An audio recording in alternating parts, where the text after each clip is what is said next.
In this video, we're going to build a beautiful and modern personal developer portfolio with the coolest animations and the smoothest design. This portfolio website will include a hero section, which uses code to describe your skills and experience. It will include a beautifully designed project section where you can prove your abilities to recruiters. And finally, it will have a fully functional contact section where recruiters can send you emails asking for your interviews. Also, we will be building all of this using two super powerful technologies, ReactJS and CSS. And as developers, we're always looking for ways to stay sharp and level up our skills. That's why I'm excited to tell you about Brilliant, the interactive learning platform that helps you get smarter every day. Whether you're into math, programming, or even diving into AI, Brilliant is all about hands-on learning that makes complex concepts easier to grasp. What I love about Brilliant is that it doesn't just throw lecture videos at you. Instead, it encourages active problem solving, which is proven to be 6 times more effective than traditional learning methods. So you're not just passively watching videos, you're engaging with the material and building real understanding from the ground up. Now, if you're looking to learn programming or improve your problem-solving skills, Brilliant has tons of content tailored just for you. You can start with Python or even jump into data analysis and AI.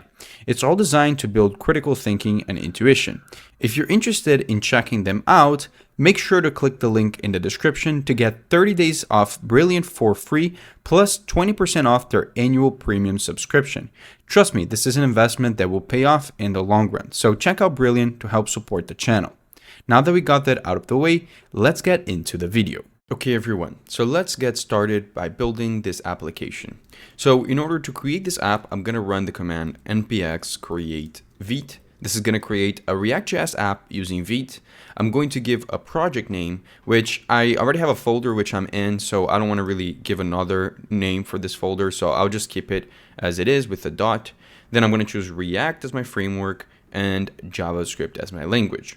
Then I'm going to run npm install. And when that's finished installing, we're going to run npm run dev to actually run the dev environment so we can see the application in our browser. So I'm going to run here npm run dev. And as you can see, when it's done running, I can go to localhost 5173 and I can see the most boilerplate app you can have when you're creating a ReactJS Vite app. So now what I want to do is I want you guys to go ahead and copy the assets I'm going to have on this project. I'm going to put it together with the code in the description. You're going to put all of them into this public folder. So the only assets we need is this projects folder, which will include photos for the different projects we're going to be building. Now, you can copy it if you want because these are all projects that I built myself. But obviously, if this is your portfolio, you'll use actual projects of your own. By the way, all of them are actual videos that I've built in the past. You can check them out with the exception of this one, which is part of my new course platform. More on that later.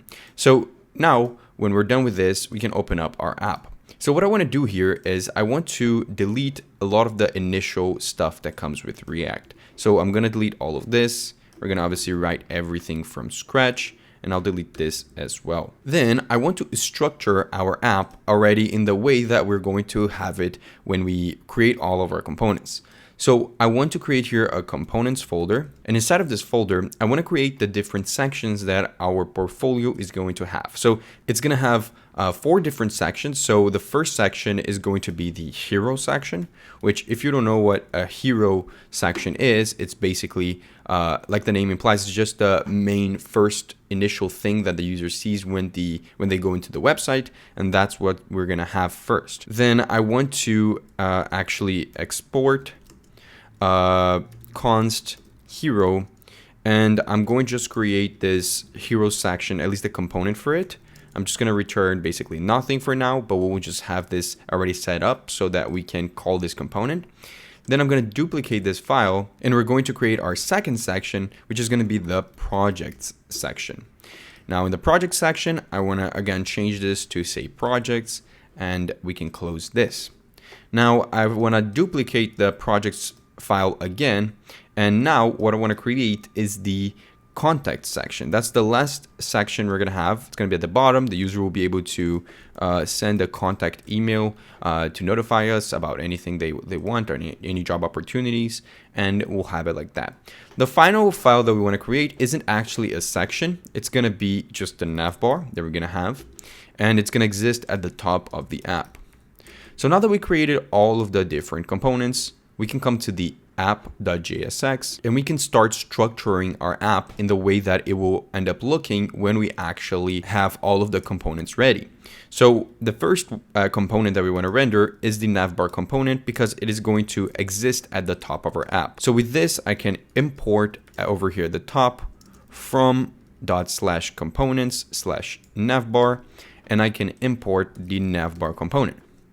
Now I want to copy this and duplicate 3 more times and then just change it to the different sections. We're going to have the hero section, the projects section, and the contact section. And I'll also change the component that we're importing because they have different names. And I'll change this to projects, and then I'll change this to contact. Perfect. Now we can already lay out the different sections we're going to have in the website. We're going to first show the navbar because it's going to exist here at the top. But then we're going to show the hero section, followed by the projects section, followed by the contact section. Perfect. Now in the end, we're going to have this footer, which is going to just say a paragraph tag, and it will contain the icon for copyright, which is very commonly used on different websites. So we get that icon by writing this, and it will give us the little copyright icon. And then I'll put 2025 PedroTech, all rights reserved. This just makes your website look a lot more legit. Now we're gonna apply some styling to it in a second, and when we do, this is going to obviously appear right at the bottom because it is a footer. Now we want to go to our index.css. This is the root CSS file for our project, and I will be going over the different CSS stylings that we're going to have in this project because this is a very UI based project. But for the index.css file, I want you guys to just copy and paste this styling. The reason for that is because this is just general styling for the whole website. It includes fonts, it includes color scheme, it includes all that kind of stuff. And it also includes primarily the custom scroll bar that we're going to have. So that's not really that specific to the website we'll be building. So if you want to copy this, feel free to copy it. Also, it has the link of the font we're going to be using. So feel free to do that. I'll also scroll down over here so you guys can see the stylings. And we can close the index.css and actually start building the CSS in our app.css. So in here, I'm going to delete absolutely everything. And we want to start by, first of all, resetting the base styles. So I'm going to apply here a style on the top to every element. And I'm going to set a margin to 0, a padding to 0, and a box sizing to border box. Perfect. Now, then what I want to do is I want to create the root colors that we're going to have in our project. I'm going to use a bunch of colors. So I'm going to have a color for like a primary color, a primary dark color, a secondary color. I'm going to have color for texts, colors for the navbar background, for the cards, and so on. So I want to define them as variables that are going to exist in our project so we can just reuse them multiple times and not have to manually remember all of the hexadecimals for the color. So if you want to use the same color scheme as me, this is the color scheme that we're using. I applied here a bunch of colors. We're going to be reusing them throughout our entire project, and you can see what each color represents when you hover over each of the elements. So now that we have the root colors defined, let's start building the CSS for our body. So we're going to have a generic body CSS. We're going to first apply a line height to be 1.6. We're going to set the color to be the text color so that we apply a text color to the entire website that is the one that we defined over here. The entire website will have a text color of white, just as we defined here. But if we want to change one or two specific texts to a different color, we can then specify the color of that text on that element. But generically, all of the text in our website will have this color. Same will happen with the background. We're going to set the background to be var background. And if we need to change the background to a different color at a specific place, we can then specifically change that color on that element. Now we want to come to our app.jsx and wrap this whole component around with a div that has a class name, and I'll apply that class name here, of app. Now in our app.css here, I want to define some styling for the app. So we're going to first set the opacity of it to 0. Now the reason for that is because I want to apply some animations for when the website first comes in. And to do that, I need to apply a fade in animation where the opacity of the website is completely hidden in the beginning. And then after the animation is complete, we want to apply and actually show the website. So to do that, we start with an opacity of 0. We also want to apply a transform so the elements in the app feel like they're moving into the page. So I'll apply a translate here on the Y direction to be 20 pixels. Then I want to put a transition, and this transition will allow us to define that we want to make a animation with the opacity of the website, and we'll define a time for it of 0.6 seconds. We'll apply the animation style as ease out, and we'll also apply the animation for the transform that we defined over here. And that will also have a 0.6 as second, and it will also ease out.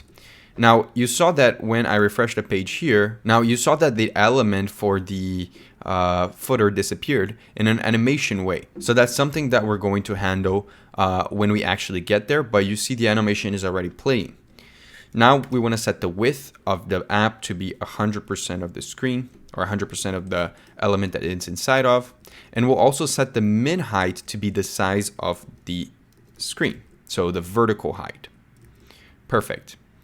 Now I want to start building the navbar. It's the first element that we have over here, and it's the first thing we're calling on the app.jsx. Now in the navbar, it's where we start actually using Framer Motion, which is the animation library we're going to be using in this project. So what we need to do is we need to first install Framer Motion. I'm going to run over here npm install Framer Motion. That should install. I'll tell you guys the version of Framer Motion I'm using. So I'm going to close this up over here. Let's go to the package.json. So if you're watching this video in the future, this is the version that I'm using. So now let's come to the navbar, and in here I want to import from Framer Motion. And generally speaking, in Framer Motion, you mostly will be using this motion object over here. Now, every single UI element you have in your page, you will want to define it with a motion object in order to make it enabled for animation. So for example, if we were to have a div over here to wrap around this navbar, to make it into a div that can be animated, we have to make it into a motion.div. And then obviously make this into a motion.div. Now, since this is a navbar, I'm not actually going to be using a div. I'm going to be using a nav, and we're going to make that nav be animated. Now, inside of this nav, let's put a class name here. The class name is going to be navbar. When we're done building the skeleton of this page, we're going to write the styling for it. Now, we can start applying some animation directly into this component. So for example, to make an animation here, we want to set the starting position of this nav. And we want to basically make it such that it's kind of smoothly sliding down from above its original position. So to do that, I want to first set its initial position, and we're going to make it be about 100 pixels above its normal position on the Y direction.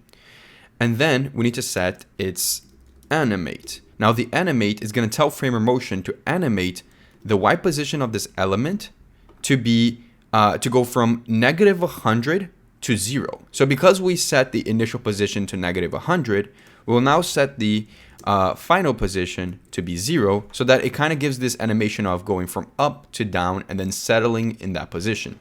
Now finally, we want to put a transition, and that transition will just configure how the animation will play out. Now the transition we'll have to set a duration, which we're going to set as 0.6, and we want to set animation style, which is going to be ease out. And ease out will basically start the animation quickly, but then slow down smoothly in the end. Now, we can't really see that happening yet because we don't have the navbar yet, but trust me that that's what's going to happen. Now, the second thing we need here is a div that is going to just have the logo of the website, which in my case will just be the word portfolio. But if you do have a logo or a text that you want to put here, you can then replace this with it. Now, for the logo, we're going to apply a class name of logo. And I want to do this little cool thing. We'll see this portfolio text appearing over here at the top. It's not appearing yet because we never completed the animation for this, for the app's opacity. That's why also the footer disappeared. We'll do this in a second. But the idea here is that we want to put an animation while hovering this element.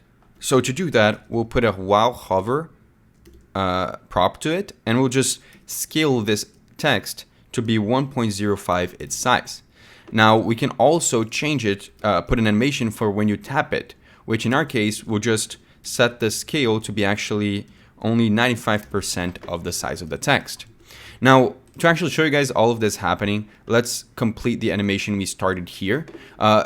The way we complete it is I'm going to come to our app.jsx. And the reason why I'm even putting that animation of loading into the page is because later on, we're going to have an API that we're going to connect to our website to send emails, right? That's what the contact form is for. So I want to only render the page when that API is working. So, or when that API is done initiating. So what I want to do here in our app is I want to make this state, which is going to be called isLoaded. And we're going to create a function called setIsLoaded. And we're going to set this to be a use state. It will start as false, but we'll have a use effect inside of here. Now in this use effect, for those who don't know, a use effect it's a hook in React that will basically just run or execute some sort of logic. And since we didn't put anything in this dependency array here, it will run immediately when the component renders. So when the component is finished rendering, we'll set isLoaded to false or to true.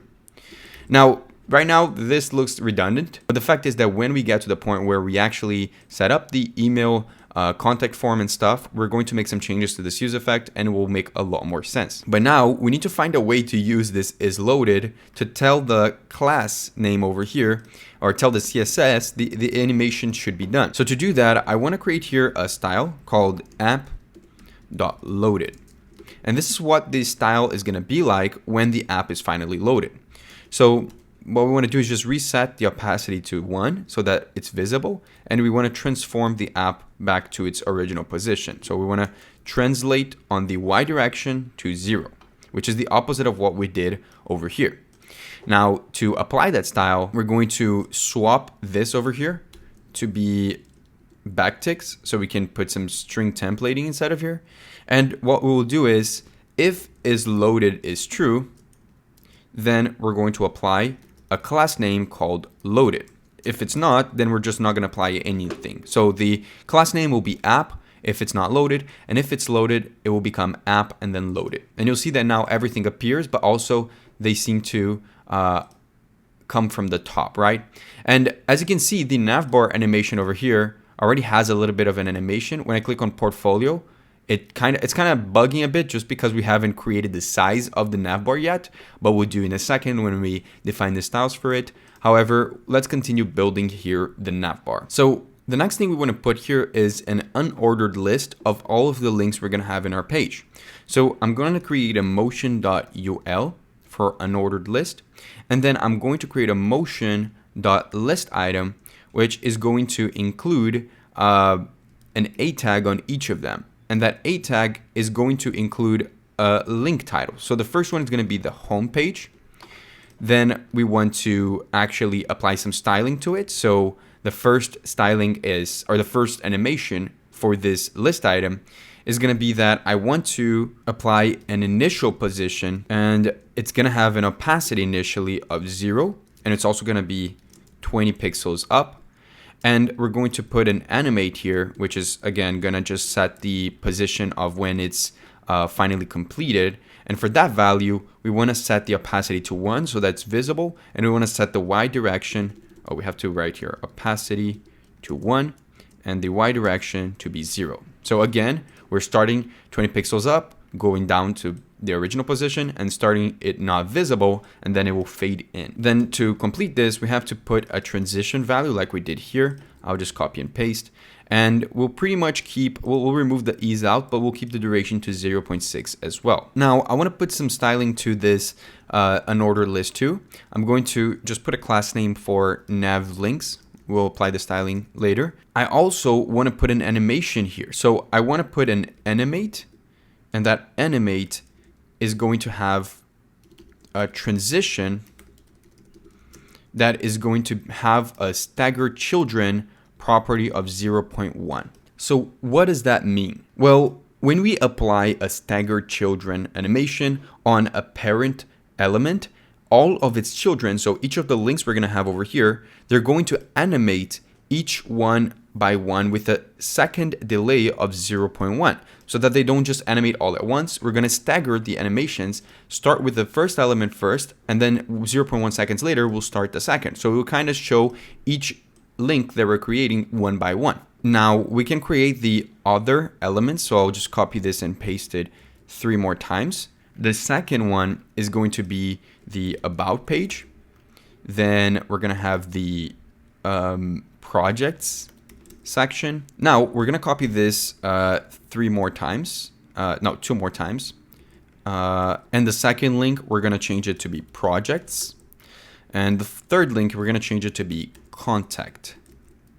Now we see the links are appearing over here. When I refresh, now you see that even though we set the staggered children, it's all appearing at the same time. So what I want to do instead is I want to get both this animation over here and this animations over here, and I actually want to create an external variable for them.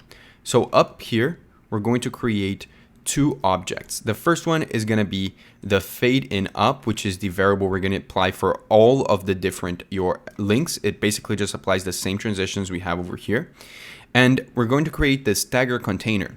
That's going to basically replace what we put on this unordered list as well. Now, when we have an object like this and we want to apply all of them at once to an element, we use this property called a variant. So instead of just applying animate here, I can apply variant and pass, for example, the stagger container that we created, and all of the stylings that we put here will apply as a variant to this unordered list. We can do the exact same thing with the list items. I can remove all of this and just pass the variants, and then pass in the fade in up, and that should work as well.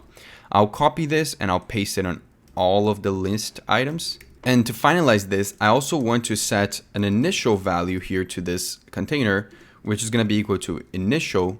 And I want to have an animate value to it, which is going to be animate.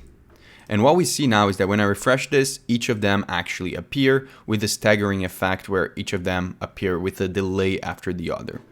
Perfect. Now let's just add one more effect to each of these list items. I just want to apply a hover and a tap effect. So I'm going to apply a while hover. I just want to scale the link to be 1.1 of its size. And when there's a tap, so while tap, I want to do the same thing I did with the other. I want to scale it down to 0.95. So it feels like you're actually tapping the link. I'm going to copy this. I'm going to apply to all of them. Oh, I accidentally clicked the wrong button. I want to apply to all of them. And now when I hover it, because of the how the styling is set up, we can't really see it yet. But this is a good time for us to start writing the CSS for this page. So let's go to the app.css and let's start with the navbar. So in here, I want to create the navbar styling. We're going to first set it as a position to be fixed at the top. Then I want to set it to be top 0, left 0, right 0, and display flex. Then we want to justify the content to be space between, so there's a space in between the elements, and we want to align the items to be center. Then I want to put a padding to this navbar of 1.5 RAM and 5%. I also want to put a background, and we already have the background kind of defined, but the thing is with the navbar, I want to have a different background, right? So since we applied this background to the whole page, we now apply the specific different backgrounds individually. So the background color we want to apply here is the navbg color. Now, inside of this, I want to also put a background filter. So background filter, which is going to allow us to put, it's a filter, which is going to allow us to put a blur of 10 pixels. Now it's giving us an error because this isn't background, it's actually backdrop, but I wrote backdrop incorrectly. But yeah, so now we apply that.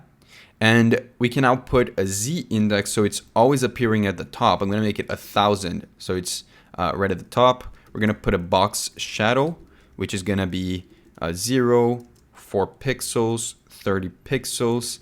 And we're going to put an RGBA, and not this color. We're going to apply basically completely black, but with an opacity of 30%. So 0.3.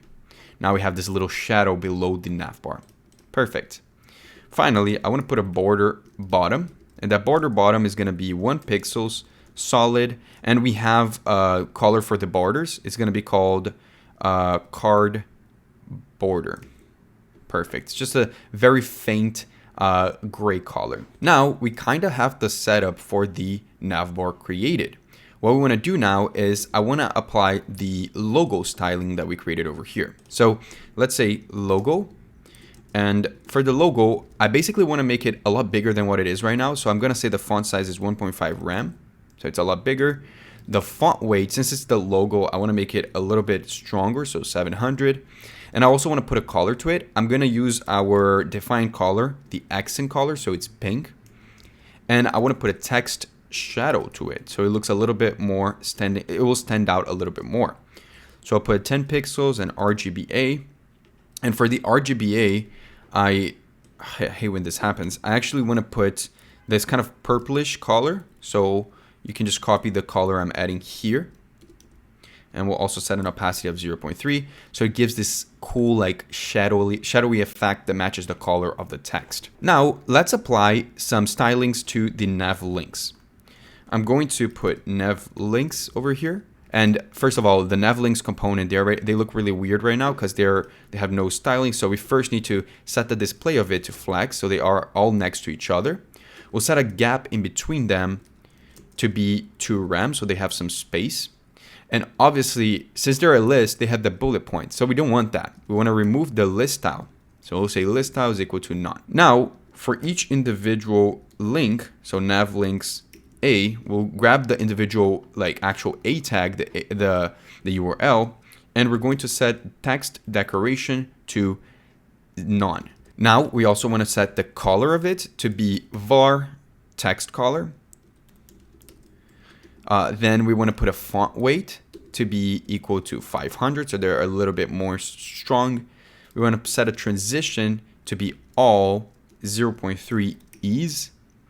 And we're also going to put a position here to be not inherited. We want to put it relative. Perfect. Now we want to set some effects for after and for when we're hovering. So I'm going to say navlinks a ; after. And we're going to set the content to be empty, the position to be absolute, then the bottom to be -5 pixels, then the left to be 0, the width to be 0, and the height to be 2 pixels. Then below this, we want to set a background, and that background is going to have a var of accent color and a transition of width 0.3 seconds and ease. Now what happens is you see the things appear, they have full control animation on them. And the reason why I did this is when I'm hovering the item, so when we navlink a hover, I want to kind of change the color of the text to be the accent color. So we'll do var accent color. But not only that, I also want to put an animation of a little underline appearing at the bottom, and it will go from left to right.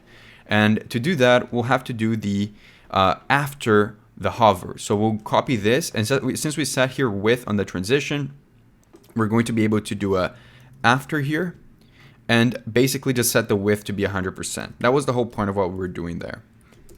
You see that now when I hover this little thing appears right below at the bottom of -5 pixels, and it expands all the way through. Perfect. What I'd like to do as well is I just come to the nav links A, and I also want to set a cursor to be pointer, because then when we hover over this, it becomes an actual pointer. It annoys me when I am hovering a link and it's the normal cursor. Perfect. Now we pretty much have our navbar done, right? Well, no, because if I were to open here this inspect element, let me actually pop this out so you guys can see it better. I'll pull it over here. So I'm going to turn it into the phone mode, right? Now you might be wondering, is this already responsive? Well, because we have 3 links, this is already responsive. If I inspect the element over here and I turn it into an iPhone, even if I pick up like a smaller iPhone, you'll see because we only have 3 links, it is responsive. We can click on the links and it looks fine.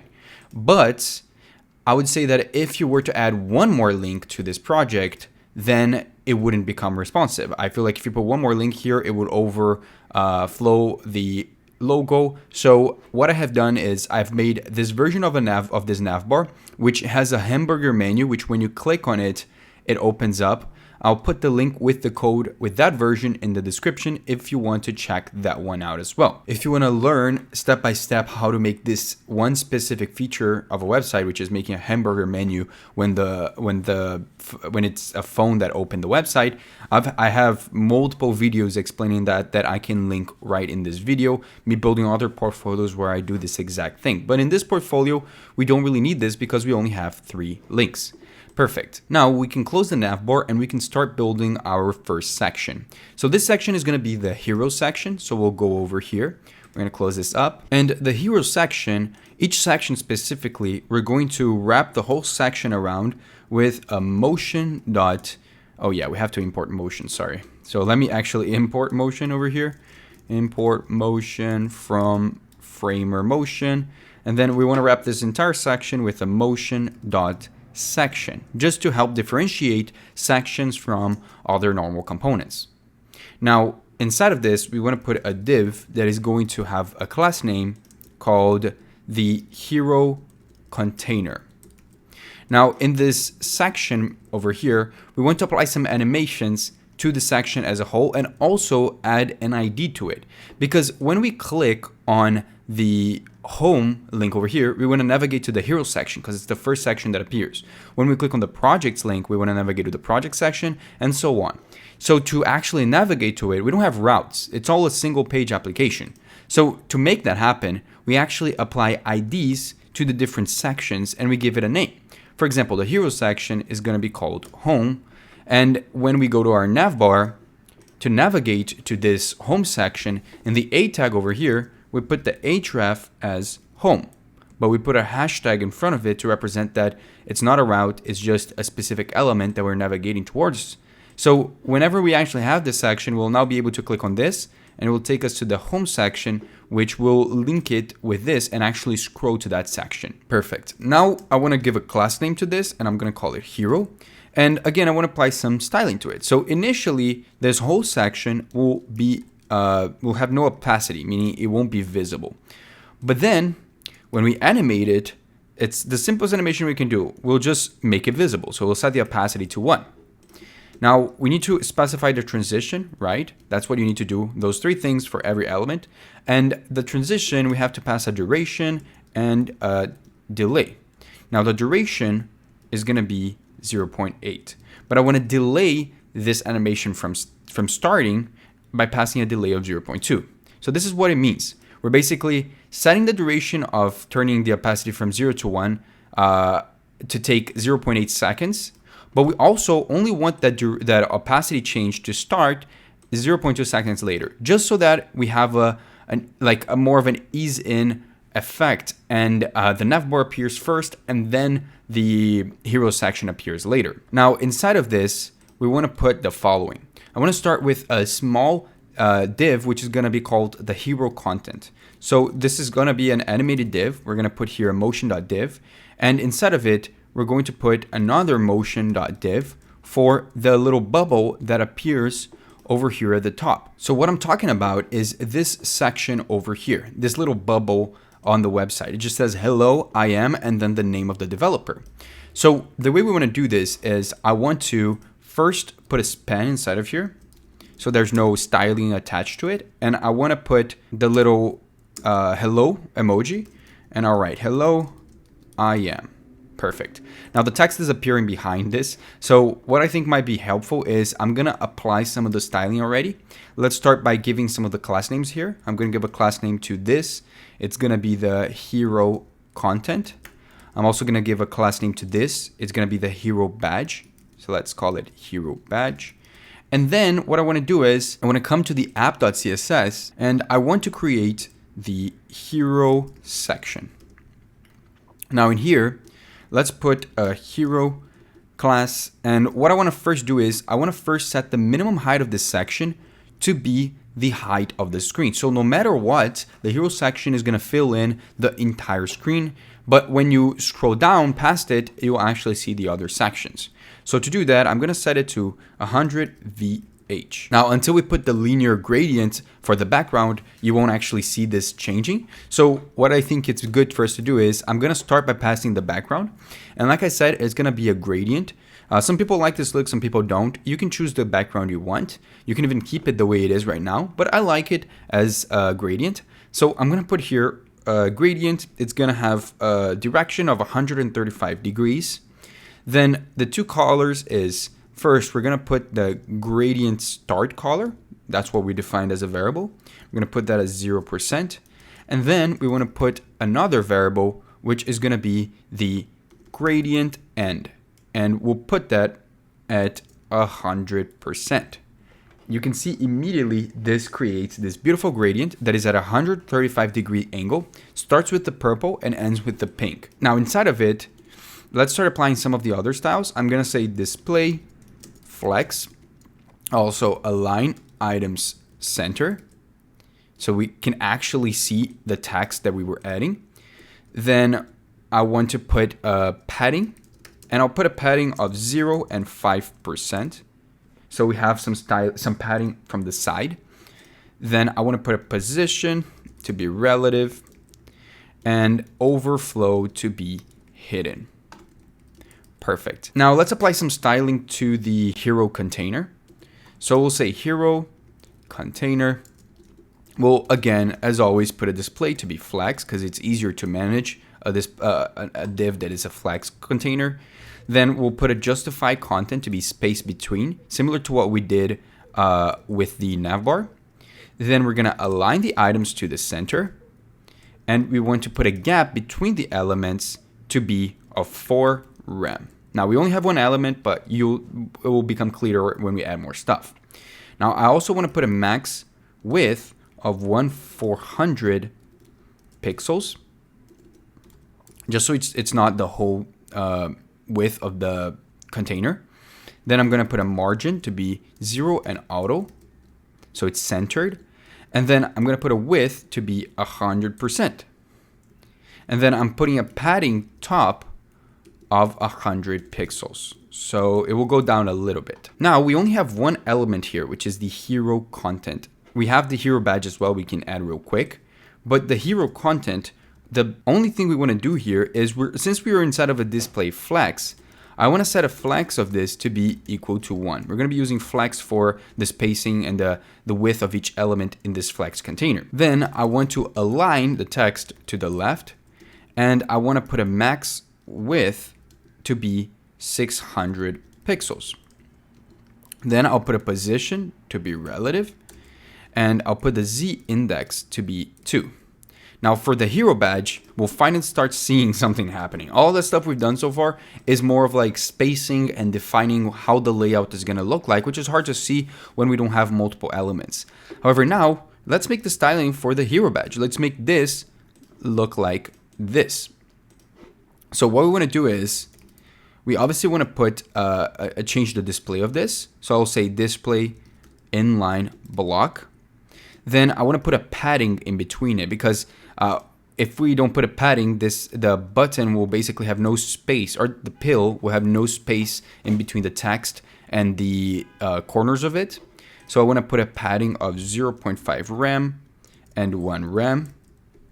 Now I want to actually put the background to it. So I'll do background is equal to RGBA, and I'm going to put basically white, but I'll remove the opacity of it. So this is what RGBA does, right? 255 on all of them makes white. But then if I put the alpha to be something like 0.1, it's kind of a white, but with some opacity hidden, right? Then I want to put the border radius to be 50 pixels, so it becomes a pill. Then let's do a margin bottom of 1.5 rem. We'll then do a backdrop filter, similar to what we did with the Navbar, and we'll blur this with a 5 pixel. And then finally, we're going to put the border, which is going to be a solid border, really thin, and it's going to have an RGBA of basically the exact same color, but it's going to be just slightly less, slightly more visible. So it looks pretty nice. Now you might be wondering, why is that on the left when it's supposed to be here on the real website? Well, that's just because we haven't added the other elements yet. So let's add the other elements. We'll start with this glitchy title, which is your name. So how do we do that? Well, below the badge here, we want to add a motion for an H1 tag. So in the H1 tag, we'll just write your name. So I'm going to write PedroTech here. And in this, we want to pass a class name of glitch.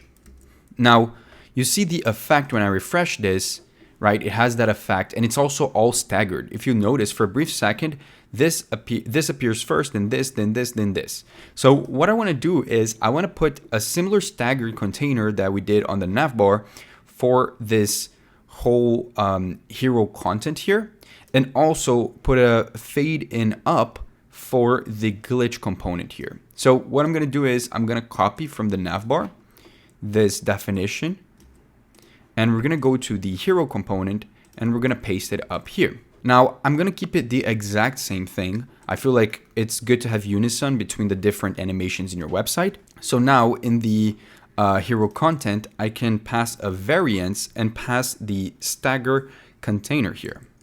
I also want to put, as always, an initial value, and I'll just put initial, and an animate value, which is animate. Perfect. Now we can do the exact same thing we did with the links, but for the H1 tag. We're going to put a variant here as the fade in up. And you'll see that now, if I come here and I refresh this, it has that staggering effect and it fades in like the others. Now I also want to put a hover effect to scale this when I hover it. So while hover, I can pass this scale as 1.02, and as you can see, it scales a bit. Perfect. Now, how do I apply that glitch effect? Well, we'll go to the app.css, and I'll just quickly add a glitch class, which will have a font size of 4.5 rem to make it bigger, a lot bigger, a font weight of 800 to make it bold, then a text shadow of 0, 0, 10 pixels. We basically want to apply the same, like put a text shadow that it will be kind of white, so it makes this effect of like having this thing kind of glitching. But I want to make it a little bit more visible, so it looks like it's glitching even more. If I made this 1, it will look very glitchy, but I don't want to overdo it. I'll make it 0.5. Then I'll make the position be relative. Then I'll put a margin bottom of 1 rem and a line height of 1.1. Perfect. Now let's go back to the hero section, and I'll put a subtitle below this H1 tag. So I'll put an H2 tag here, and we'll describe ourselves. So I'm going to say I am a creative developer and designer, which I'm not. I'm not a designer at all. This actually has nothing to do with me. Don't take what I'm saying here as actually being me. So now I'm going to put a class name here. It's going to be hero subtitle. We'll make that in a second. So later after this, we're going to make a motion.p. And what I want to do with this p tag is I want to actually describe what I like doing as a developer. So put a description of yourself, put like a little bit of your experience, what you like doing and what you're specialized in. I want to put a class name to this p tag, which is going to be hero description. Also, by the way, we want to make both of these have the same fade in up effect, so they actually fade in with the staggering container, and you can see that it looks pretty nice. Now let's put the call to action buttons. I'm gonna put them right below here. We're gonna have 2 of them, so I need to make a container for them. So I'm gonna create a div and I'll give it a class name of CTA buttons. I also want to make this have the stagger container, so I'll pass the stagger container here. And inside of this div, I want to put 2, they're not actual buttons. They're going to be A tags, right? They're going to be links because we're not going to do any actions. We're just going to navigate the users. The first one is going to be called view my work.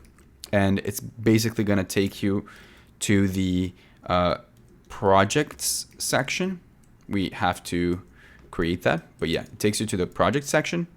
Then we're going to create a class name here. We're going to have 2 buttons. The first one is going to be called CTA primary because it's the primary button. And the second one, which I'm going to just copy and paste it here, is going to take you not to the project, it's going to take you to the contacts. And it's going to say something like contact me. And it's going to be called CTA secondary. Now, I also want to put some effects when hovering it. So I want to put here a while hover. And we're going to just scale it to 0 to 1.05. And I'll do the exact same thing, but for the while tap. So while tap. And I just want to make it be a 0.95 like we've been doing with the different links, right? Now I'll copy this. We'll put it on here as well. And we should be good to go. And now the last thing I'm going to add here before I go to do the CSS is I want to add another section. It's going to be another div. And this is going to be for the social links. So it will include links to GitHub, LinkedIn, and so on. So I want to create a class name here called social links. Again, it's going to have that staggering effect. So stagger container. And inside of here, let's put an A tag for all of them. So I'll say motion.a. And I'm going to put the link for the GitHub icon. So to do that, I want you to go to the index.html over here. And I want you to actually put 2 style sheets that I'm going to link in our project. The first one is going to be the font awesome style sheet. This one is going to allow us to have access to different icons inside of our project by just passing them on the class name. So for example, if I want to make this into the GitHub icon, I just put an item here and I can give a class name that is going to be FAB, FA GitHub, and FA means font awesome, and it generates the GitHub icon. I'll do the exact same thing here for example, LinkedIn, but just change this to LinkedIn and it'll give us the icon. It's just an easy way for us to get the icon. The other thing I wanted to add is just the font that we are using for this project. So we need to link it in our index.html. Now let's just delete this stuff and let's create the last icon. It's going to be Twitter. We're going to call this FA Twitter, and they're kind of cluttered together. But what I like doing with them is I like to put on this link a target that is blank. And what this will do is when you open this, it will actually open another tab on your browser. So the user doesn't take you out of like your portfolio. But obviously we need to put an href to them. So let me put an href. To be honest, I don't have anything. I'll just put https github.com and I'll just do the exact same thing for the other ones. You obviously need to put your own links, and I'll change this to LinkedIn and this to Twitter. And when I click on it now, I actually open up GitHub. So finally, now let's go to the app.css here and let's add some more of the stylings. So the first styling I want to add is for this hero subtitle here. So let's do hero subtitle. I want to set the font size to be 2 rem, the color to be a variable, which is accent color. Then the margin bottom, I just realized that I need to close this. The margin bottom will be 1.5 rem. Then the font weight is going to be 600, and it makes it a lot bigger, but also it has this cool color that matches this design. Then after this, let's make the hero description.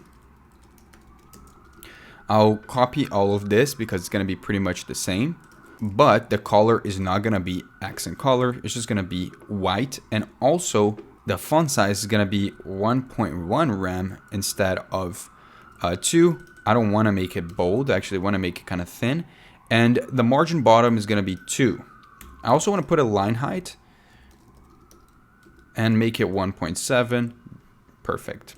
Now let's do the call to actions. So I'm going to do CTA buttons, and let's put it as a display flex because they need to be grouped together, and a gap between them of 1 rem.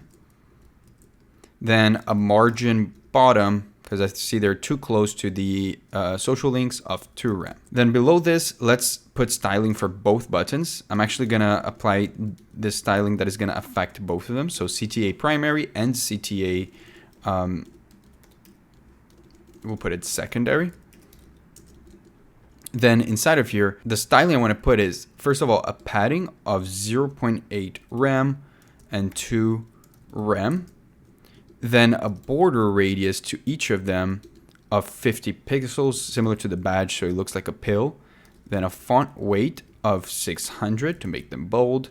I also want to put a font size to be 1 rem. And I want to remove, this linky bluish thing from it by setting the text decoration to none. Then I'll put transition to be all 0.3 seconds and ease. Then position will be relative. The overflow of it is going to be hidden. The display is going to be inline flex.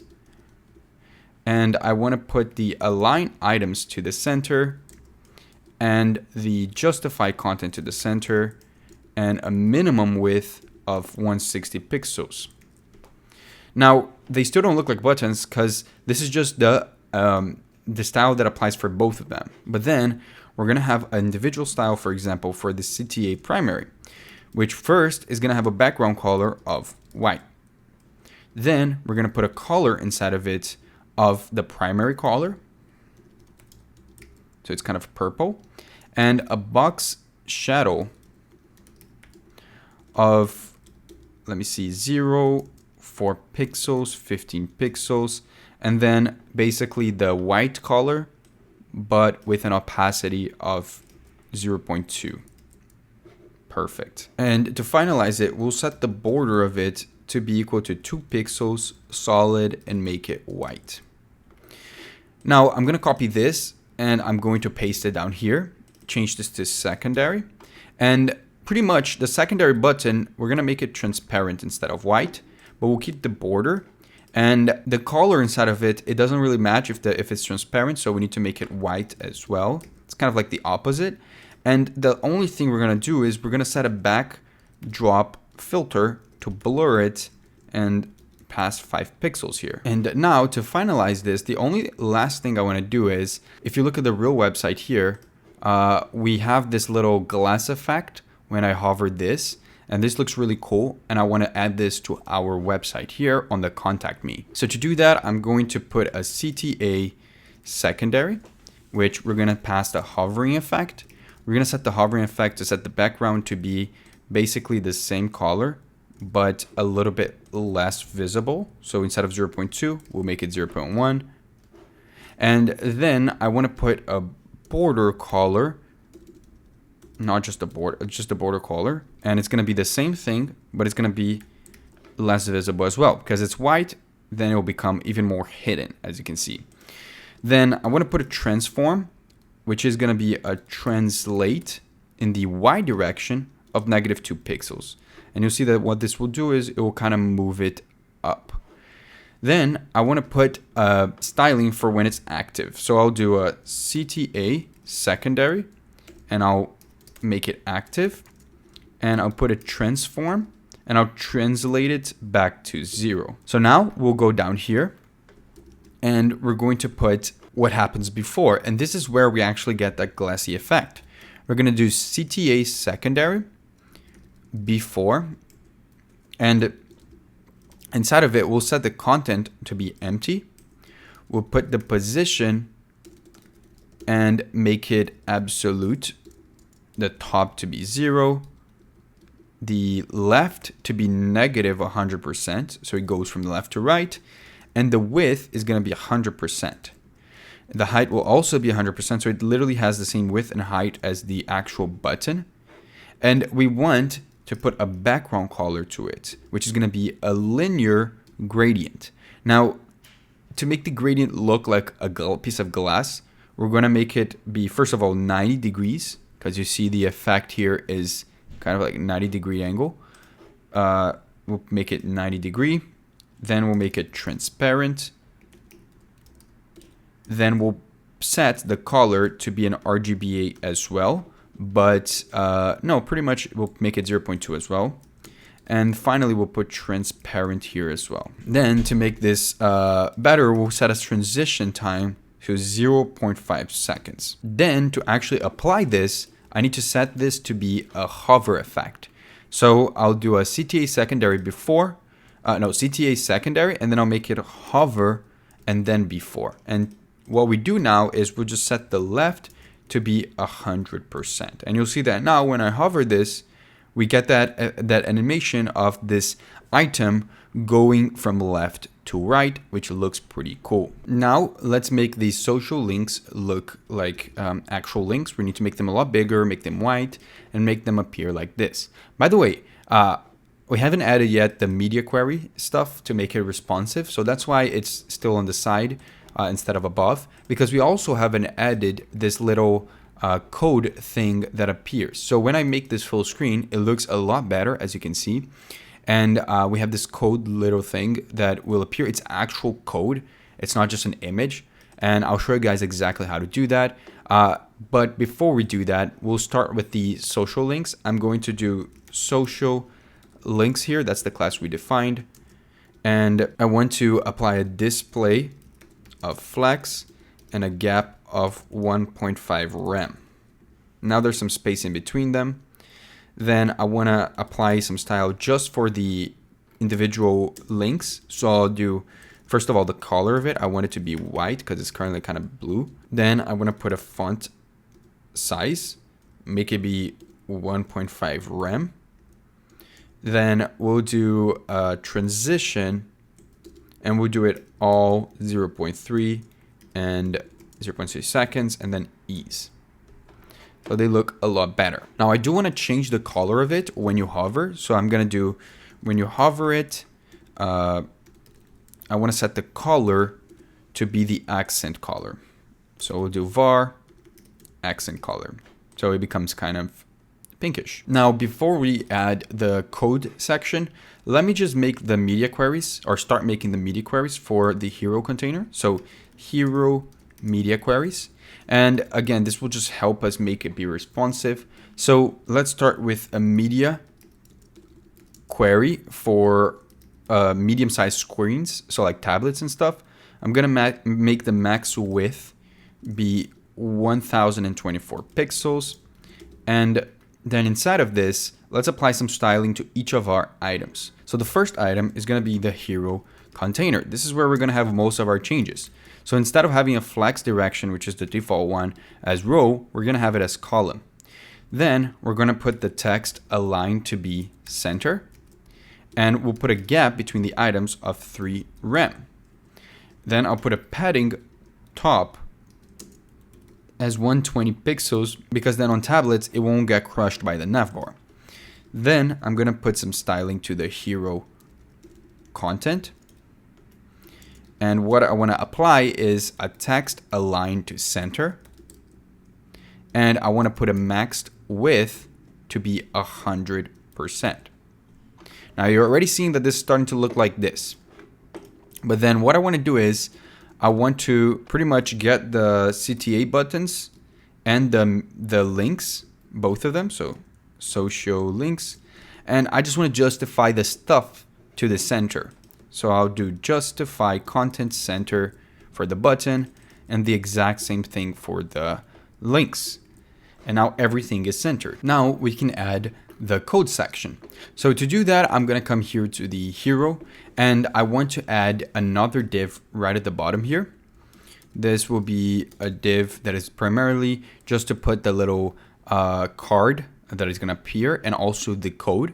So we're going to call it hero code container, or actually it's an image. It's going to be like representing an image. So we're going to call it hero image container. Then I want to apply some initial transition to it. We're going to make the opacity initially be 0. And we're also putting the X to be at 50. And then when we animate, I want to set the opacity to be 1 and the X to be 0. So it goes from 50 to 0 and 0 to 1. Now we don't have the image yet, so I don't know why I tried that, but you'll see when we have it. Then we want to put here a transition and we establish the duration of it to be 0.8 and we'll also set a delay to it of 0.4. Now let's actually render the code. And how do we do it like that without actually having an image? Well, to do it, we're going to first put a div here. We're going to give it a class name of code display. And we don't want to use an image. We want to actually use this library called React Syntax Highlighter. So I'm going to import here. I'm going to run npm install React Syntax Highlighter, just like this. We're going to install it. And when we install it, we're going to come up here at the top and we're going to import from, and we'll put React Syntax Highlighter. And from this library, we want to import Prism as syntax. We're going to give it a name, Syntax Highlighter. Then we'll use this name over here as the component inside of this div. We're going to call this Syntax Highlighter component. And I'm going to copy and paste the code that I want to put here. So you see, when you write actual code into your VS Code and you just copy and paste it like this, every tab that I make will actually impact it. So the way I pasted it makes it look like actual code, even though it looks kind of weird. And also you have to put it in between backticks. And it actually treats it as code. Now, obviously, we put no styling to it, so that's why it looks kind of bland. But to make it actually look like code, there's a couple of cool things we can do to the Syntax Highlighter component. First of all, there's different types of themes you can import for your code editor. So for example, this comes with the VSC Dark Plus theme, which is VS Code Dark. So the default theme for VS Code, we can actually apply it to this code. So to do that, all I have to do is I just have to put a style here and pass the VS Code Dark Plus, and you see that the syntax highlighting actually works. Now, obviously, it just changed the background. We haven't gotten actual syntax highlighting because we haven't specified what this language is. So to specify the language, we just pass the language property here, and I can define it as JavaScript, or if I want to as well, TypeScript, which will do the exact same thing. So now we have syntax highlighting into this text. So now what do we want to do? Well, I want to apply some simple styling to this whole component. So I'm going to apply here a custom style. And in here, I want to apply, first of all, a margin, not a margin inline, just a general margin of 0. Then a padding of 2 rem. Then a height of 100%. And finally, I want to make a border radius of 20 pixels. Then I just noticed that this also needs to be in a string. So let's just wrap this around with a string. I don't know what that got copied. Let's just close this. And now with the border radius, it actually looks like a code place. And then we'll put a background around it of a dark color. So we'll make it RGBA. We'll make it be 30, 41, 59, and give an opacity of 8 or 80. And then below it, we're going to pass a backdrop filter of blur 10 pixels. Perfect. Now it gets the actual effect that we had over here, which, by the way, I think it looks a lot better when we just open this up. But obviously, because it's a huge thing, it's kind of hard to see it in mobile. So now let's go back to this. And what I also want to do is, just to fix this thing that I had here, I want to just apply a margin bottom to it. So margin bottom of like 20 pixels. So I'll just put 20. So whenever we have the bottom here, we're going to have an actual bottom margin that I didn't have here. So with that, I'm actually going to make it 50 just to make it even bigger. And I think it looks a lot nicer now. Now, let's add this little tag that appears next to it. So to do it, I'm going to come below this div, and I'm going to add a motion.div, which is going to include a div with 2 spans. The first span is going to be just a computer emoji, and then I'm going to have another one which is going to say something like currently, and then you put what you're working on. I'm going to be generic and just say currently working on something awesome. Now this just appears normally here, but we obviously want to make it into a little Glassy card and put it next to it. So what I want to do is I want to give this a class name. So we'll do class name, call it card content. Then we'll do the same thing here, but we'll call it card icon. And then here we'll call it card text. And for this general div, we want to give it a class name of floating card. We also want to put some animation to it. If you notice, it kind of bounces around infinitely. And to make this happen, it's actually pretty cool.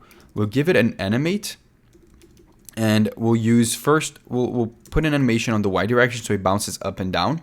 We put 3 different places we want it to be. We want the animation to start at 0, then go to -10, then go to 0. So it goes up and down once. That's all it does, because we haven't made it infinite yet. To make it infinite, we're going to have to put the transition value here. And we're going to have to, let me just make it more visible for you guys. We'll have to make it a duration. I'm going to make it be 4 seconds. Then I want to make it repeat for infinity. And now when I put a ease out effect to it, so ease out or is in and out, let me refresh this. It goes up and down in 4 seconds, and hopefully it continues eternally. Perfect. Now, if you notice on this one, it also rotates a bit. So I want to make that happen. To rotate, we can use the rotate function here. And we put 0 to 0, and it will start rotating a bit. As you can see, while it goes up and down, it will start rotating a bit to the right. Perfect. Now we just have to apply the styling to this. So we'll go to the app.css again. We'll go above the media query, and there's some more stylings that we have to put. So the first styling is going to be the floating card. We're going to set the position of it to not be inherit. We're going to set it to absolute. We're also going to put a bottom to be 2 rem, the right to be -2 rem, the background to be RGBA, and we're going to put 255 like we've been doing, but we'll make it 0.1. Then we see it starts appearing here already, but we'll put a backdrop filter of blur, and we'll put the blur to be 10 pixels. Now it's looking even more like a card. We'll put a padding so it doesn't look too cluttered, and we'll make it 1 rem, and we'll make it 1.5 rem. Perfect. And we'll set the border radius. I'm not going to make it that big. We've been using 50. I'm going to make it 15 just so it's not that bad. And then finally, I'll set a border to be 1 pixel solid, and then RGBA of I'll make it 255. Then for the next one, I'm gonna make 255 as well. And 255, and the alpha is gonna be 0.2. Now we'll set a box shadow. To this, it will be 0, 10 pixels, 30 pixels, and I'll put it RGBA of complete darkness, but 0.2 alpha. Perfect. And now it looks like this. I like it. I think it looks even better when we open this up, but obviously we still have to put some stuff inside of this to actually make it appear over here, but I think it looks pretty nice. So let's close this again, and let's continue by adding the styles for the card content. So we'll make the display flex. We'll then set the align items to be center and the gap to be 1 rem. So there's more spacing between the icon and the text. Then for this, we're gonna put the card text. We're gonna make it color white. We wanna set the font size to be 0.9 rem, which is smaller. And then we're gonna set the font weight to be 500. And we just want to now apply some styling to the card icon. So we're going to do card icon, and we just want to make the font size be, again, a little bit bigger this time. So font size 1.5 rem. Perfect. Now finally, let's just apply the remaining stylings that we had for this whole container. So I'm going to do over here hero image container. We'll set the flex to be 1, the position to be relative, the max width to be 600 pixels. Then it will be pushed a little bit to the side, to the middle, sorry. Then we're gonna apply the code display, which is going to set a width to be 100%. Then we're gonna do a height of 500 pixels. And with this, now you see this appears right next to it on the bottom right. And when you open this up, it still appears here looking nice.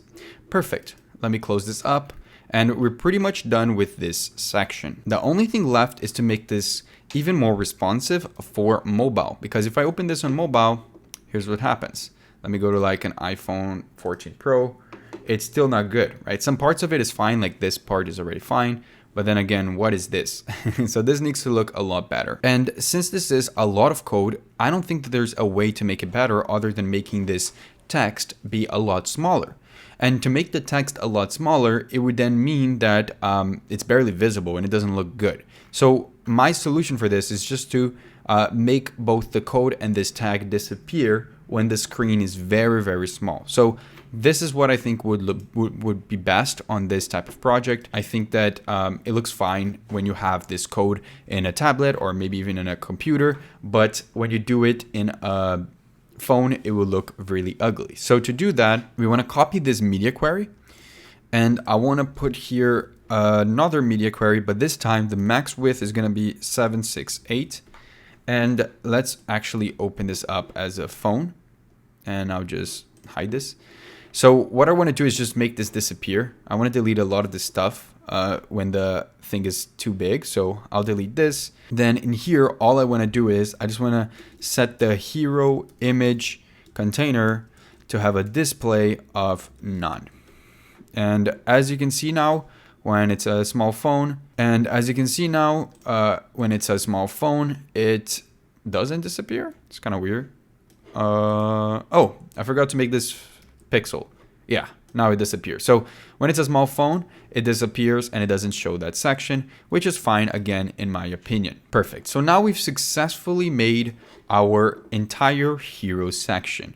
And what's left for us is to make the projects and the contact section. Now let's start building the project section. To do that, I'm going to close the hero section. I'm going to go to the projects over here, and let's turn this into a section. So I'm going to do motion.section. Oh, I forgot I have to import motion just like in the others. So let's import motion from Framer Motion. And then I'm going to turn this into motion.section. And in here, I want to define this section to first have the ID of projects. And because of that, I can come to the Navbar and I can set the href of this tag to be projects. So I'll put projects here. I'll also already set the contact one just so we don't have to come back here. But it says contact. And you'll see that now when I click on the projects, it navigates me down to the project section, which obviously we haven't made it yet. It's kind of invisible, but it's here because we set the ID to projects. Then I want to put a class name, not children, class name. And I'm going to call it projects. We're also setting an initial, and this initial will just fade in. So we'll set opacity to be 0. We'll also set an animate, and this animate is going to have the opacity be 1. So opacity is equal to 1. Now below this, let's put a transition value, and this transition value is going to be duration of 0.6. Now I only want the animation to start while the user can see the projects section. So to actually make that happen, we're not going to put the animate property here. We're actually going to switch this to a property called while in view. And to do that, we'll put a view part here, and we'll say that we only want to start the animation while it's in view and only run it once. So that when you're scrolling down and you see the project section, the animation will start only then and not when the whole component renders initially. Then I want to set here an h2 tag to say that this is the project section. So I'll say my projects. We should now see it appearing down here. We're going to put a variant to it, and we're going to copy the same variants we made on the hero section. We'll copy both of these. We'll probably use the staggering stuff as well, the staggering component on here as well. So we'll just copy that. And I'm going to put the fade in up property. Then we'll do the initial here to be initial, and the while in view to be animate. Now again, because I'm doing while in view, I need to pass a viewport to this, which is going to be once is equal to true. So this is going to be a theme on this component. Then we'll have the actual container for our projects. So to do that, I want to put a motion.div, and this div is going to have a class name. It's going to be called project grid. We're only going to have 3 projects, but you can add more into your project. Then we're going to put here variants, and we want to put this stagger container. Similar to what we did here, we're going to copy this and paste it here. Then inside of this, we want to set the project card. So the first project card is going to have a motion.div, and it's going to have a class name of project card. So each of the projects are going to look like this. Then we're going to set the variance to it to be fade in up. And I also want to put a hover effect to it. So while we're hovering it, I want to set the Y direction to be -10, so it goes a bit down. And also we'll set the transition of this. Sorry, this isn't what I wanted to do. I want to set actually a transition value here. So transition, and I'll pass an object to it, which passes a duration of 0.2. So we're specifying that this hovering has a duration of 2 seconds. Now we don't have any cards yet, but when we apply this styling to this project card, this is how it's going to work. Now, how is each project going to look like? Well, let's start with the first project. The first project is going to look like this. We're going to have a motion.div, and this motion.div is going to have an h3 tag that is going to say AI SaaS platform.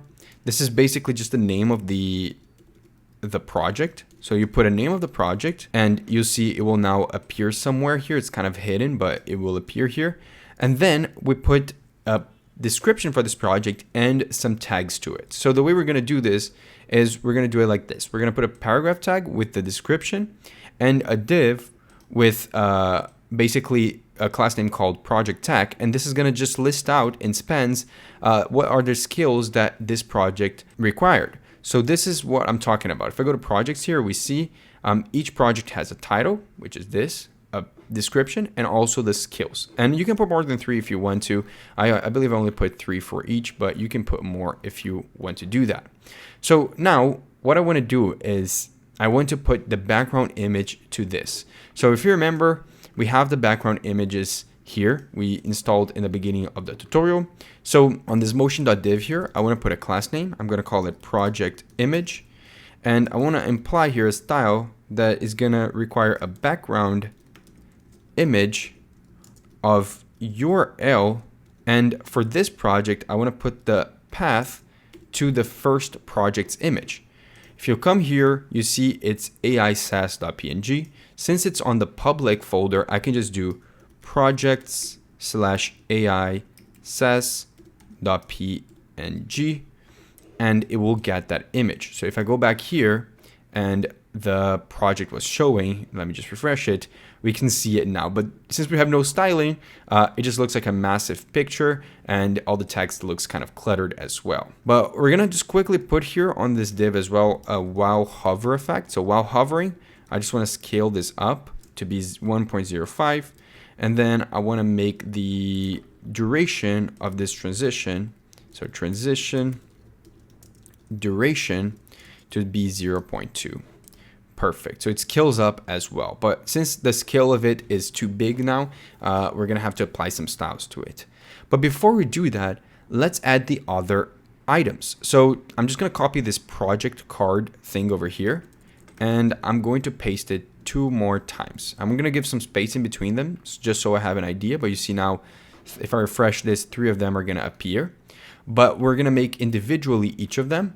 You put the information for your project and you customize it to yourself. I already have the information for all of the projects, and all of them are going to just follow the same pattern that we just did for this SaaS project. So what I'm going to do is I'm just going to copy and paste the information for the other projects, and I'll be back in a second. Perfect. So I just added here the other items, and we are pretty much ready to just write the styling for it on our app.css. So let's start by going to the bottom, and let's make a section for the projects. So projects section. Now here I'll start by setting the whole page. So I'm going to say projects. I'll set a padding, a big padding of 6 RAM and 5%. You'll see it will immediately declutter stuff. Then I want to set the background color just to establish it to be basically the color of the background generally. We already have it like that, but just to enforce it. And then I'm going to set the position to be relative. Perfect. Now, inside of this, I want to define just the style for this h2 tag. So let's do projects. Let's just projects h2. We're going to set the text align to be center. Then I'm going to set the font size to be 2.5 RAM. And the margin bottom to be 3 RAM. Then let's make the project grid. So the project grid is going to be 3 columns. So I'm going to say project grid. And I want to apply a display grid.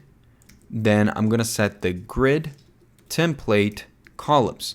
And the way I'm going to do this is I'm going to make them repeat and auto fit themselves, but I'll set a min max of 300 pixels and 1 FR. And you can see it will make the correct amount of columns depending on the size of your screen. If I do this, it'll become 3.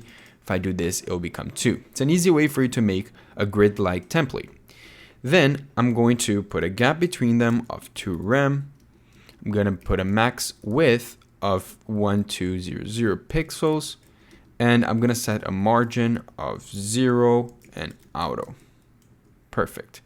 Then let's make each individual project card, because right now it looks super ugly. So we'll start with just setting the project card class, and we'll set the background of them to be the variable that I specifically created for cards. So we'll say card BG.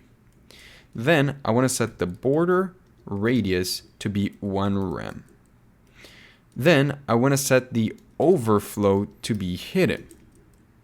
Now I notice right now that there's no images for both of these. I'll fix it in a second.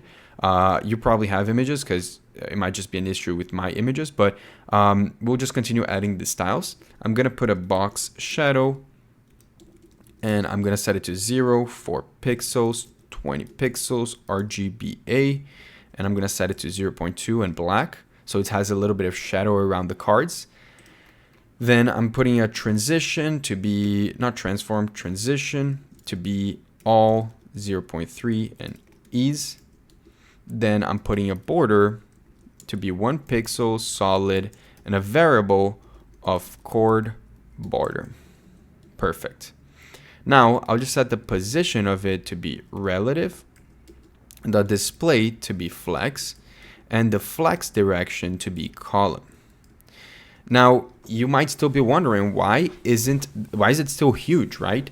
Well, it's because we have to set a specific max height for this image. The image is big by default, so we have to set a max height to it. So what I'm going to do is I'm going to add a project image class, and for that I'm going to put a height of 240 pixels, and immediately the image looks a lot better. We'll put a background size as well to cover, then it will actually fit the screen. Oh, the other images came back. Interesting.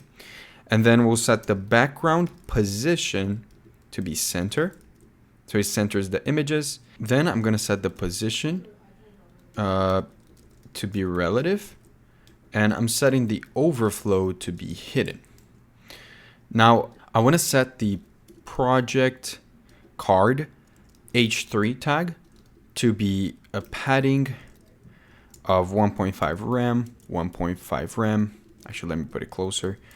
1.5 rem and 0.5 rem. So I'm just making the title now have some styling to it. I obviously want to decrease the font size. I'm going to make it be 1.5 rem. And I want the color of the different items to change as well. So we'll start with the color of this one. It's just going to be pretty much white. So I'm going to put var text color. Then I'm going to copy this. We're going to set the styling for the p tag. The p tag is going to have a different styling. It's going to have 0 as the first padding. It's going to have 1.5 rem on the second one and 1 on the third one. Then we want to set the font size to actually, we're not going to put anything to it, but the color is going to be light text. So I'm going to delete this and we're going to put light text. So it's kind of grayish. And then we're going to set a flex grow to be 1. Now I'm going to come here and I'm going to put project tech, and we're going to make the styling for the little pills. I know it still looks kind of ugly now. Actually, let me refresh this. I think it might help. It didn't, but let's just wait a bit. And on the project tag section, we want to set a padding of 0, 1.5 rem, and 1.5 rem. Now, inside of here, we want to set a display of flex. We'll put a gap between the different skills or the different tags as 0.5 rem, and a flex wrap of wrap. Now, again, it's kind of hard to see them. They're kind of huge now, but for some of them it's even harder because it's overflowing and stuff. But don't worry, we'll be able to see in a second. So I noticed why this is different from this. The reason is just that when we make the project card, make sure that the project image section is actually self-closing and that you don't have this extra closing tag over here, and then it will work. And the reason why for the other ones worked is because I copied from the one that I've already made, right? But now it should work perfectly. Now let's go back to the app.css, and in here I want to set the project tag span to have a padding of 0.3 rem, 0.8 rem, and I'll set the background of it to be RGBA, and for that I want to set actually 0.1. Now let me go down here. We'll see all the pills. For each of them, we'll set the border radius to be equal to 50 pixels, which is something we've been doing. And we want to set the font size to be 0.8 rem. So it's going to get a lot smaller. Then the color is going to be var accent color, so it's pink. And the border of this is going to be 1 pixel solid and then RGBA. And we're going to use this color that we used before, but I want to make it a little bit less visible. And now finally as well, we want to make this text be smaller. So the reason why it's pretty big is because I actually wrapped everything around with an H2. So that's a no-go. So we want to actually close that motion H2 here, and you'll see that it will look a lot better now. So perfect. And now to fix also the text that looks very big, what we want to do is, I realized that I accidentally on this H2 over here, I didn't close it, right? I didn't close it here. I closed it at the bottom. So that made the whole project's page be that H2 tag, which made all the text be huge. So that's easily fixed by just closing that H2 tag right at the top. So now we have this beautiful project cards, and it looks really nice when you open this up as well. But how do we get that really cool effect when you hover it like on this? So it's similar to the effect we got on this button, and you guys might already have an idea of how to do it, but this time it's a little bit more stylish. So what we want to do is we want to start by going to the project card, and in here I want to set a project card, and I want to put a before, and I'll set the content to be an empty string. I'll set the position to be absolute, and I'll set the top to be 0. Actually, I've done this before. I'm actually just gonna copy from this, and then for this I'll paste it here, and we'll put also the bottom to be 0. Then I'll set the background to be a linear gradient like we've done with that button. The first item in the linear gradient is going to be the direction, so it's going to be 135 degrees. Then the color is going to start with the gradient start, and it's going to be at 0%, and it's going to end with the gradient end, so gradient end at 100%. Now finally, down here, we're going to put the opacity to be 0, so it's not actually showing up like this. And we put the transition of the opacity to be 0.3 seconds and ease. So it has a fade-in effect. Then we'll set the Z index to 1 so it appears above. Now, why did we make it as 0? Well, for the similar reason as we did before. We want to show this background only when the user is hovering. So when the user is hovering, so if the project card is hovering, we'll set the before to be opacity 1. So what we'll show now is that when I hover it, it appears, but it appears with, not 1, 0.1. So when I hover it, it kind of gives this cool effect to it. But we want the animation, remember, and I want it going from left to right. So what we do now is we add the animation on the hover of the project card. So when project card hover, we want to transform this card by setting the translate Y to be -10 pixels and the scale to be 1.02. So what this will happen is it will just scale a bit and move the card. Then I want to set the box shadow to be 0, 8 pixels, 30 pixels, and an RGBA of 0.3. Then finally, I want to set the border color to be equal to a variable of accent color. And when I hover it, now it has this cool pinkish color. Now, to make that effect fully look like what we have over here, we want to actually put, as you can see, we're putting that crossover effect only on the image, not on the card. So the card has the gradient that is kind of low opacity, but then the image, it has the little glass going from left to right. So to do that, we'll go to the project image and we're going to set the same thing as we did with the product card. So we're going to do this. I'm going to copy this and I'm going to put it here, but we're going to change obviously this to project image and we'll change this to project image. Now, if I just left it like that, nothing would happen. But what I want to do instead is on the project image after, not before, we want to change the linear gradient. We actually want to make it 45 degrees. We want to make it transparent. So transparent, 0% initially. Then it becomes kind of, how do I say, kind of like grayish. So we're going to say RGBA 255, 255, 255, 0.1. And on top of that, I'm going to set this to 50%. And I'm setting the transparent, I will be transparent back at 100%. So the whole point of this is we're setting this linear gradient where the beginning of it is going to be transparent, the middle of it is going to be gray, and the end of it is going to be transparent. So it's going to make that cool gradient that looks like a glass. Also, it has to be at 45 degrees. Now, obviously, nothing is happening. It's kind of wobbling right now. It's just because we set directly the same classes as the other class.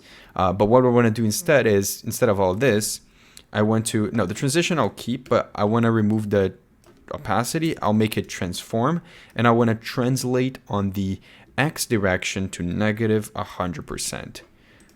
Perfect. And then I'll change this to be 6 instead of 3. And since this isn't an opacity transition, it's a transform transition, we want to copy this, and make this be 100% positive when it's done. So we need to just change this to be after, and we have to make it such that it's not when it hovers on the image, it's when it hovers on the project card. So project card hover, and when the image is after, then we actually translate it on the X direction to 100% of the div. And now if this is working, we should have seen the effect happening, but we're not. So it's definitely an issue here. Let me see what it is. Oh, here it is. So we're not having the opacity transformation, we're having a transform. So we have to switch that off. It was left over from when we copied this. So now we'll just hover this, and you see we get the glass effect, and it looks even better when the thing is open. So perfect. Now we'll close this off, and we're pretty much done with our project section. It's pretty much the same as the real project. Now let's create the contact section. The contact section, we want it to be like this. It will say get in touch, have some fields, and when we submit this form, it should actually send an email to ourselves, so that when someone sends an email with an opportunity or something, or a job offer, you get that email so you know who to contact back. So to start that off, let's close the project section and let's open the contact section. So for this section, actually, let me just copy this as well, because we want to have this as well. Every section has the same stagger container and the same fade in animation.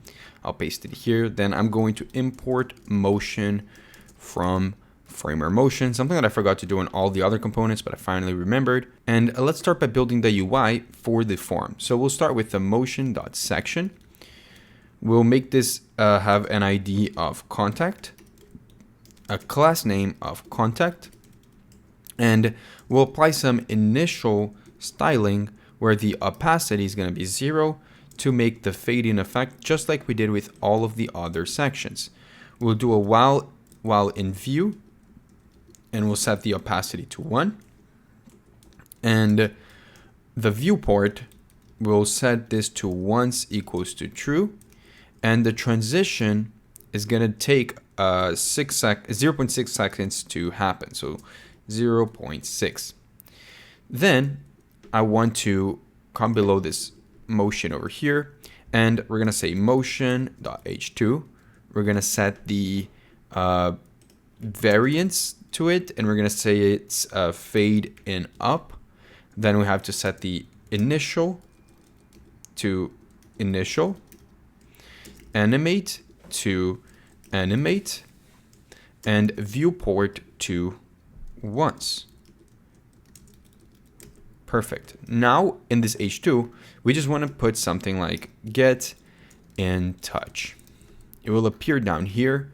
Then below this, we'll make a div, which is going to represent the content of the form. So we'll say motion.div. And in this div, we're going to give it a class name of contact form. We're going to copy this variant. We're going to put it here.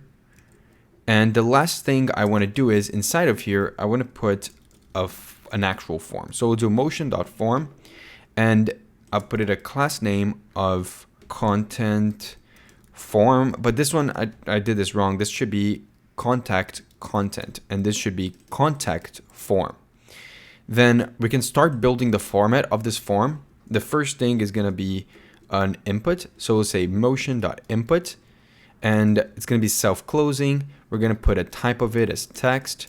We'll put a name for it as name, because it's where we ask for the person's name. Then we'll put a placeholder, which will say your name, or something like this. And then over here, we're going to make it required for the form submission. And we're also going to put while focus animation, because when we click on the input, I want to scale it to 1.0 to its size. You'll see that when I focus on it, it grows a bit, and then I take it off and it like shrinks. So I'm going to copy this and I'm going to make 2 more inputs. Now this one is going to be type email, and it's also going to be email here. And we're just going to say your email.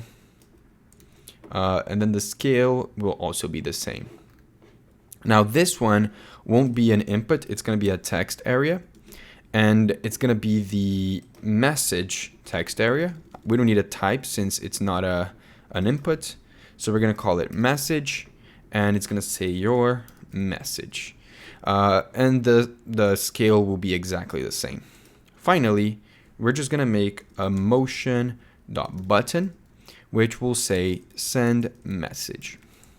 Perfect. We're going to put a class name here of submit button. And we also need to make a type of submit so that it actually submits the form. And finally, we'll put a while hover, which will, while we're hovering the button, it will scale the button 1.05.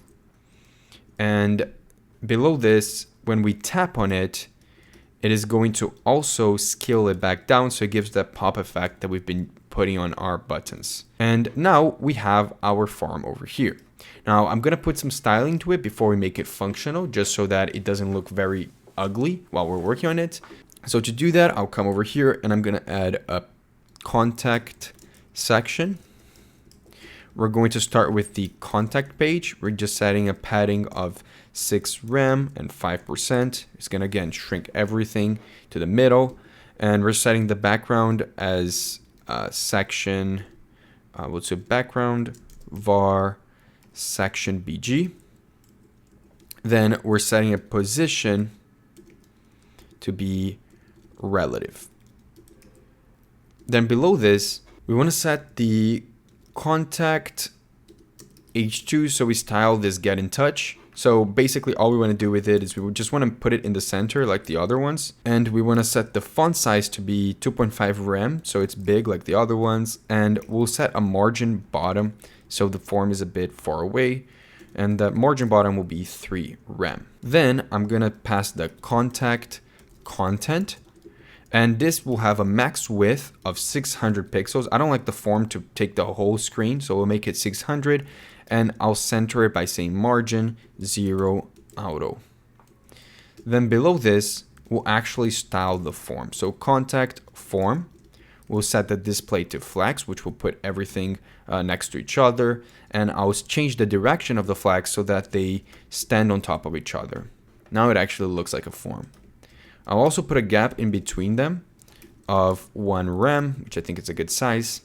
And all that matters now is for us to put some styling for the contact form input and the contact form text area.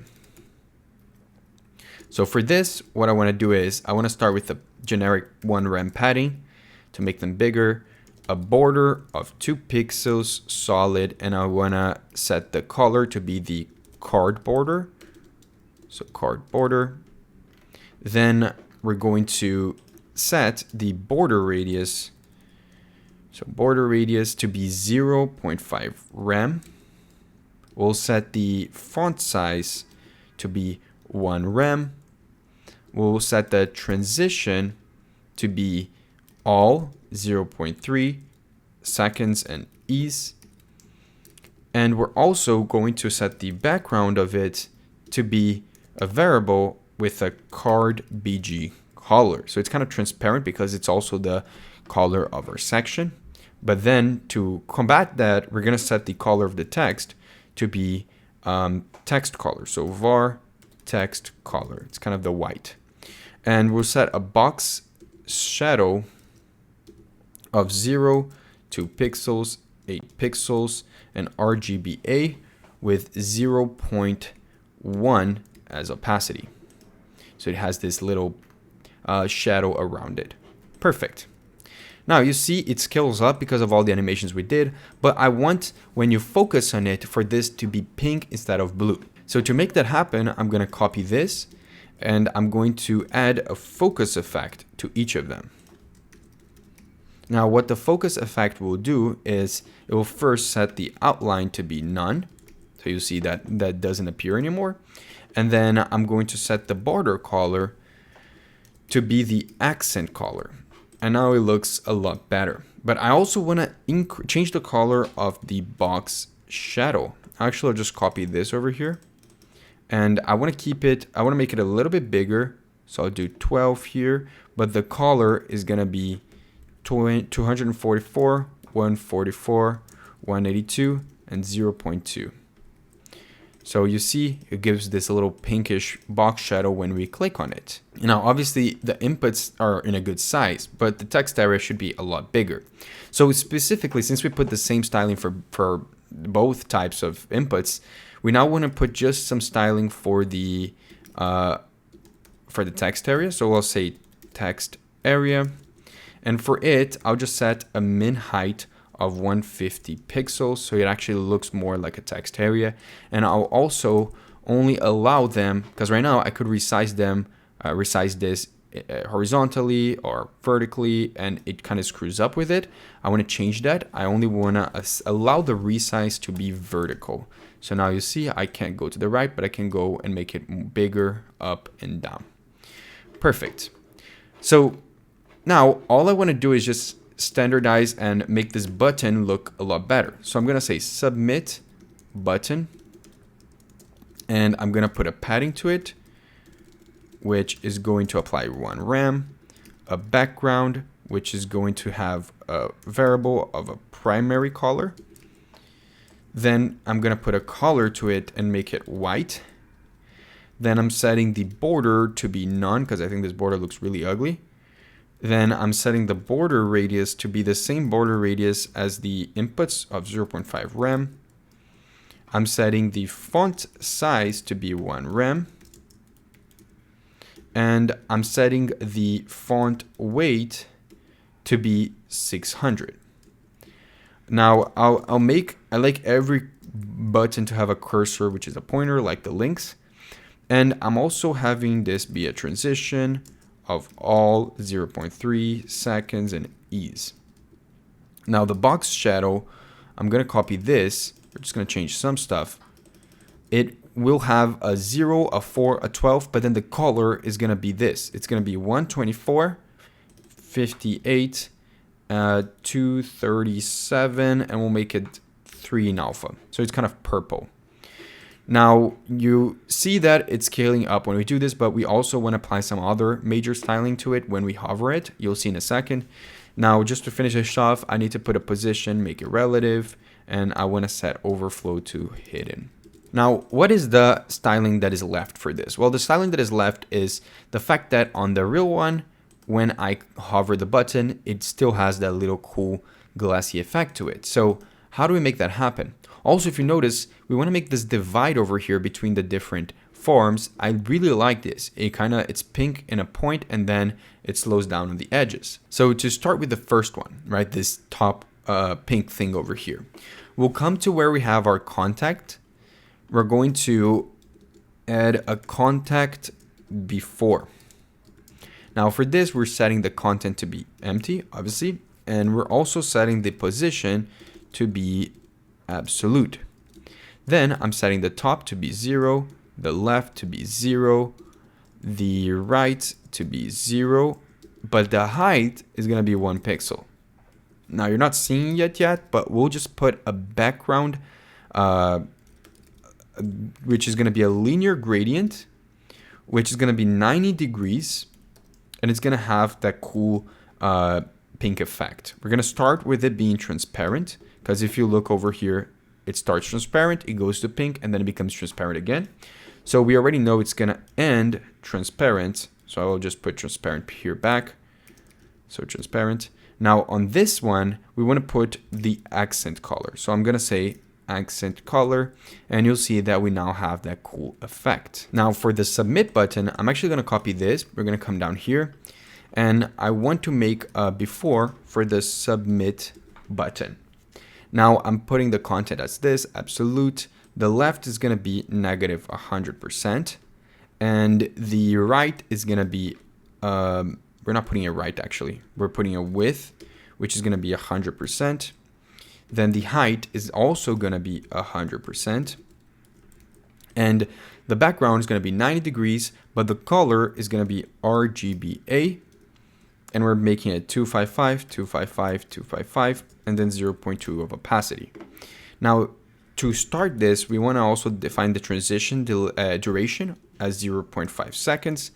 And we actually want to start this by hovering it. So when we hover the submit button, so submit button, hover before, I want to set the left to be 100%. And now when I hover this, you see that we get that cool effect. Now we can start implementing the functionality in the form, because right now when I click on this, absolutely nothing happens. Obviously I need to submit a real email, but nothing happens. We don't send the data.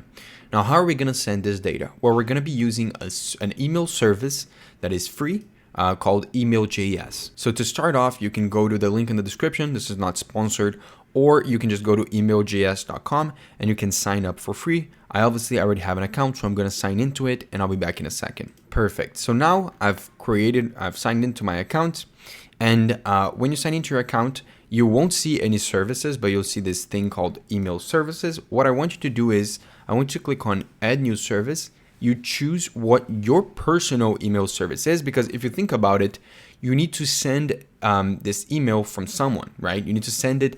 If you're going to send an email, you need to send it from a specific email. So here's where you choose what email is going to send that email to. So basically, if I have my email, I don't know, PedroTech resumes, it's an email that I use for testing and videos. So if I have that email, I want the emails that I get from the contact form to be sent from that email. So I go here, I click on Gmail, and then I click on connect account. And when you click on connect account, it's going to prompt for you to sign in with that account.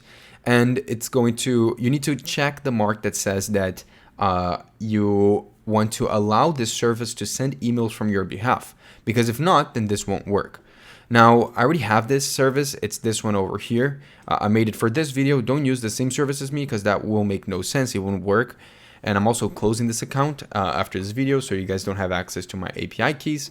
But when you're done with that, we want to come over here and go to email templates. Now you'll click on create new template. And on this one, you can choose what type of email template you want to send. Now, I want a contact us email, so I'm going to choose that, and I'm going to click on create template. Then over here, I want to change a couple things. So the to email is fine. I like to change this, and name here should be the same as well.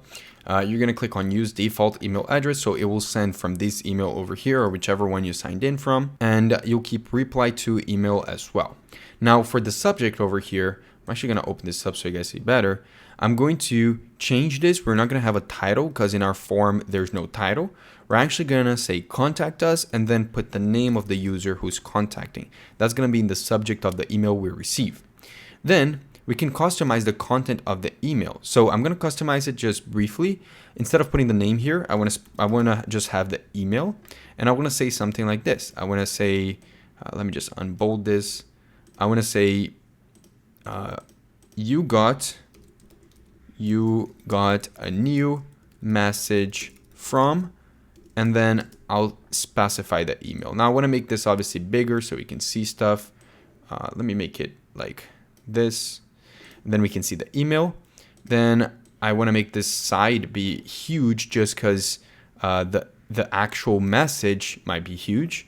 Then we'll render the time, the message, and we should receive the email like that. So I'm going to click on apply changes, and I'm going to click on save. And now I have this new template in my email templates.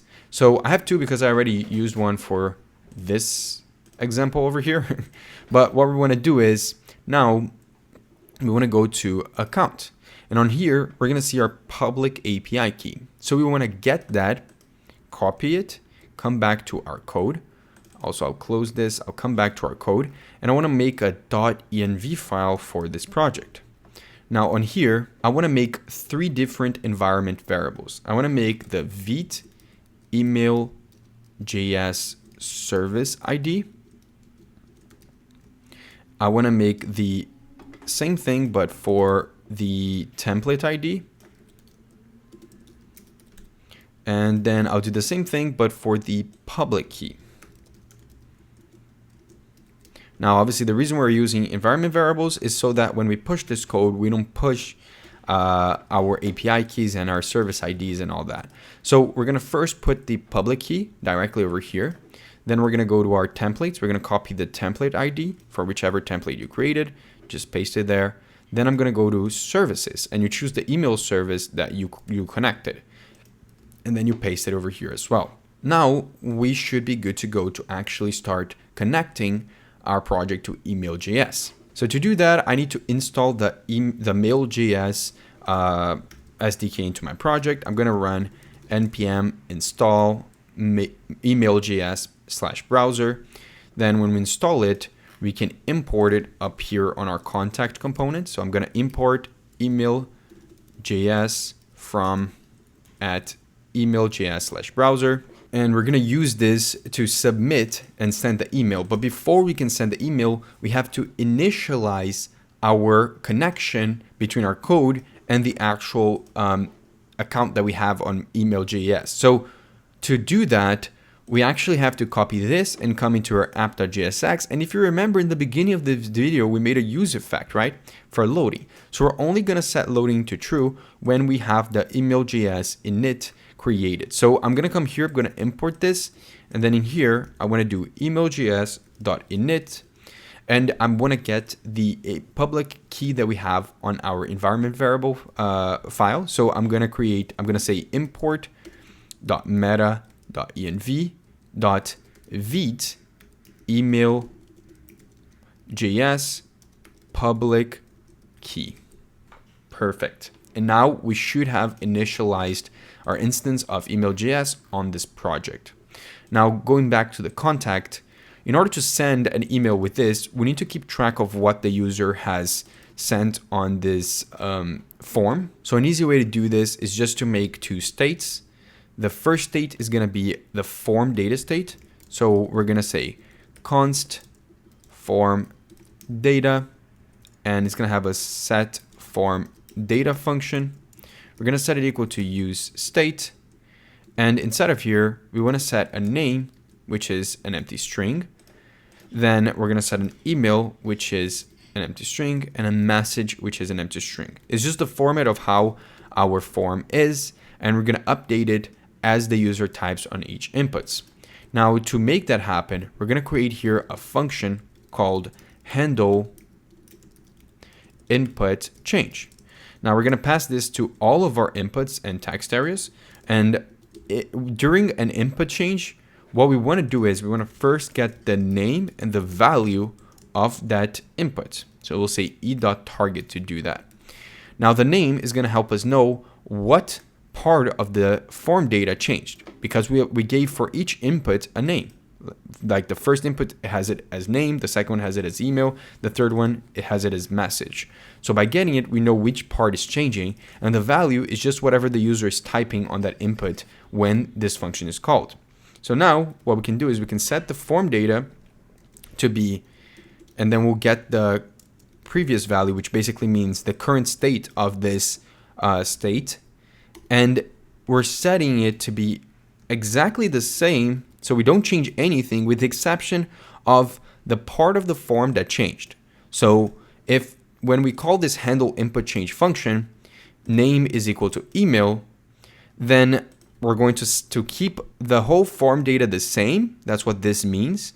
But the email field, which is represented by name here, will change to whatever's in the input, which is value. So this is a handy way to make all of your inputs be changeable very easily by you just passing now this handle input change function on all of them. So I'm going to put an on change on this. I'm passing that, and I'll do the exact same thing on the other. So now we want to write some logic for submitting the form. So to do that, I'll come down here and I'm gonna make a handle submit function. So handle submit is gonna be an async function. It's gonna take the event so that we can also prevent default so the page doesn't reload when we submit the form. So event.prevent default. And then in here, what I want to do is I actually want to keep track of the status of the form. So if the form was a success, if the form was an error, or if it's submitting. So to do that, I want to actually come here. I want to copy this and I want to create a new state called form status. I'm changing this to set form status as well. And then I want to change this to have 4 different fields. The first one is a Boolean saying if the form is submitting or not, because we want to know in order to show a loading state. We'll start it as false. Also, if the form was successfully submitted, so if the user actually sent the email. Also, if there was any errors. And if there was any errors, we'll have a message for it. Now, we aren't rendering any of that on the screen yet. We'll do that in a second. But the important thing is every time you submit the form, you want to reset the form status back to that initial state, because then if there's an error message initially and you try again and it works, you want to reset it before you even move forward. So now when we're here, we want to try and catch, because we're going to have an async operation. So we're going to catch any errors that happens.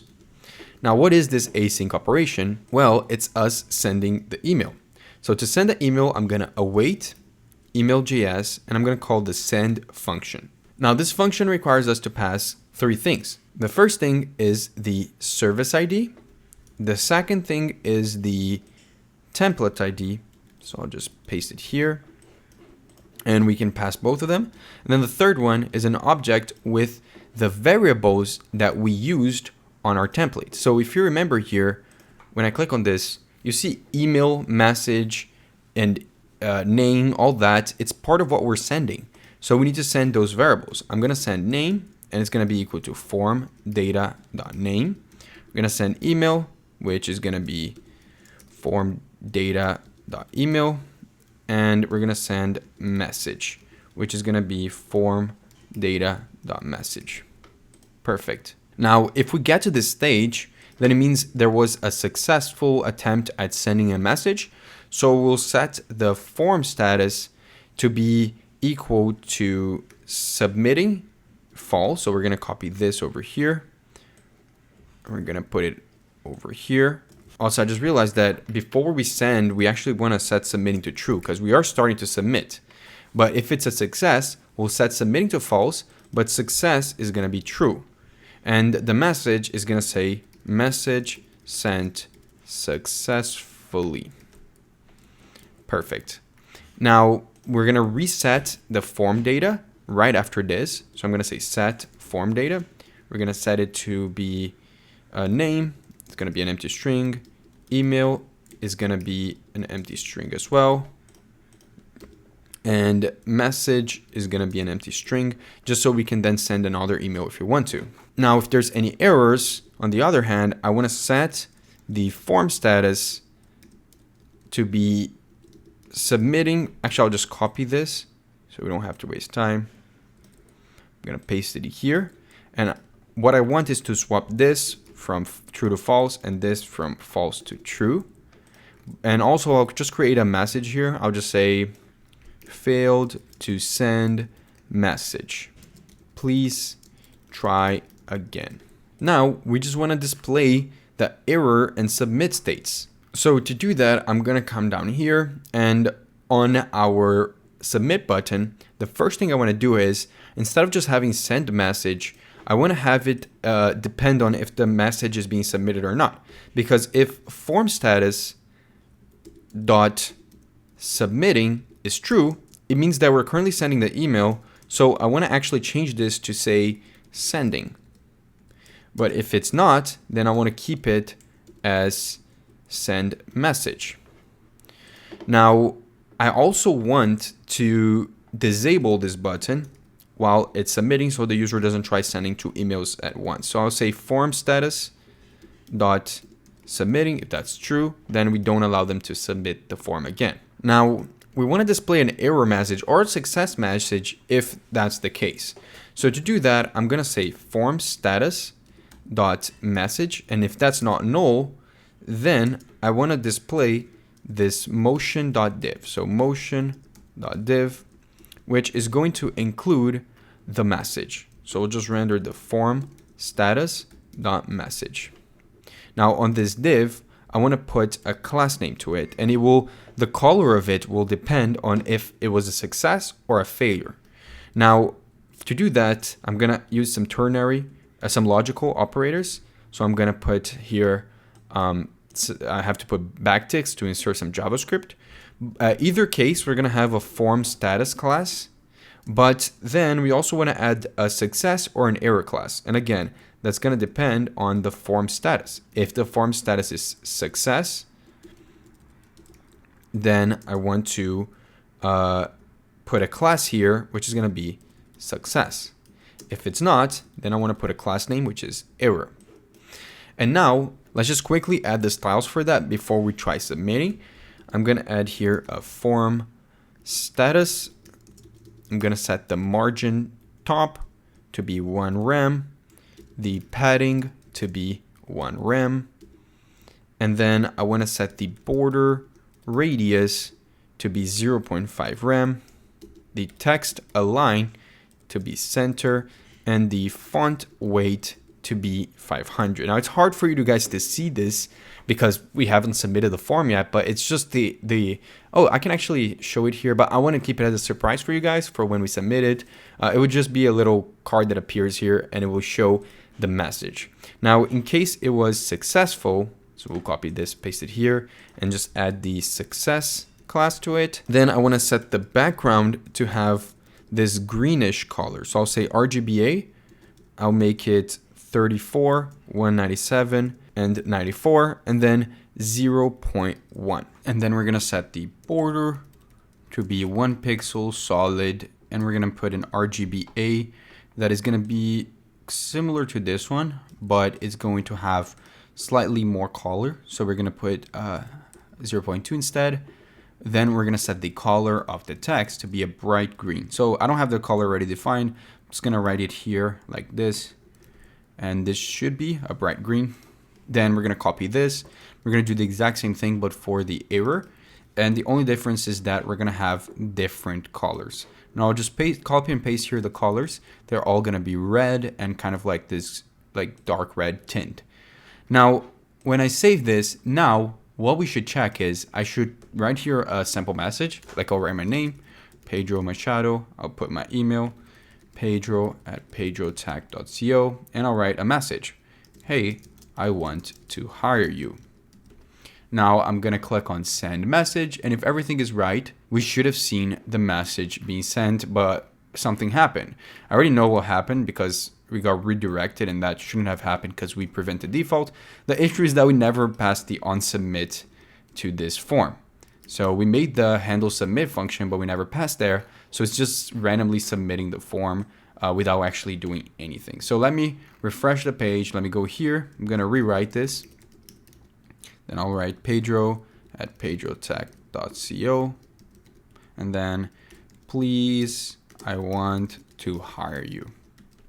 If everything goes right, we should see a success message at the bottom. And we don't. We see failed to send message. Please try again. So at least we know the error state is working. So let's see what happened. Let's come here and let's try again. And we get a bad request. Now I see that it says that the template ID is not found. So I might have copied the wrong template ID. And it seems like that's exactly it, because as you can see, we have accidentally copied the public key twice. If you've noticed this before, then yeah, sorry about this, but we put the template ID now and we should see it working if we have to rewrite this.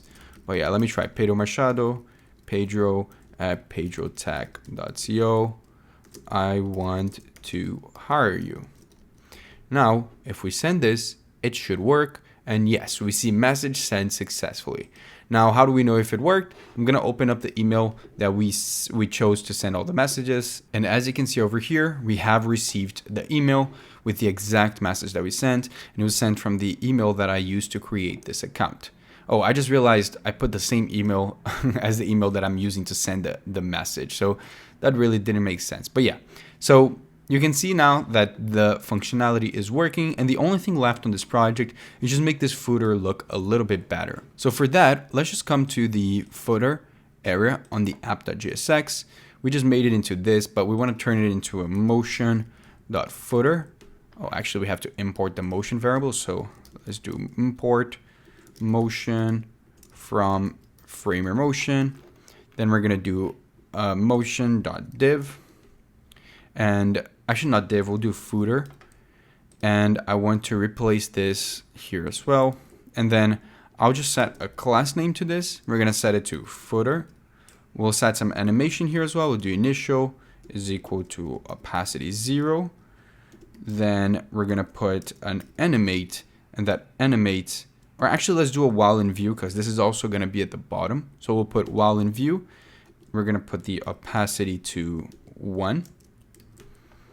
Now, below this, we're going to put a viewport, and that viewport is going to announce that we only want to run this once. Then I want to put a transition duration. So we'll do transition duration of 0.6. And now the footer exists here, but all we have to do as well is put the footer class on our CSS. So I'll do footer. And we basically just want to align this to the center. So text align center. Then also make some space. So I'll make a padding of 2 rem. I need to put the semicolon here. So it's a lot bigger now. And I'm also going to make the background be the generic background, which I think it's already. Yeah, it's already it, but I'll just affirm it. Then I'll make the color be the text color, which I also think it's already it. Yeah, pretty much. And then finally, I'll just set a border top to be 1 pixel solid and make it have a variable color of card border. Perfect. And this should pretty much be it. If you see the full website like this, it looks a lot better, a lot different. But yeah, this is a pretty cool portfolio. I think that in here, the differentiator with this portfolio is just the fact that the skill section is pretty much here. You can customize this however you want. Like obviously I think I made ChatGPT generate this. It looks kind of cringy, but yeah, you can like put all of this, and it seems so nice because you can actually select the text, so it shows it's not an actual image. And also because of all the animations, it shows that you actually put effort into it and actually knows how to build a cool UI. Also, the project section, you can make this look a lot better as well if you want to. I think that it already looks pretty nice, and having three, like having, since we have 3 columns, it's nice to have either 3 or 6 or multiples of 3, just because it won't break then if you have like just one extra item down here. Also in the get in touch, I think that this is fine. If you want to customize the template a little bit more, feel free to do so.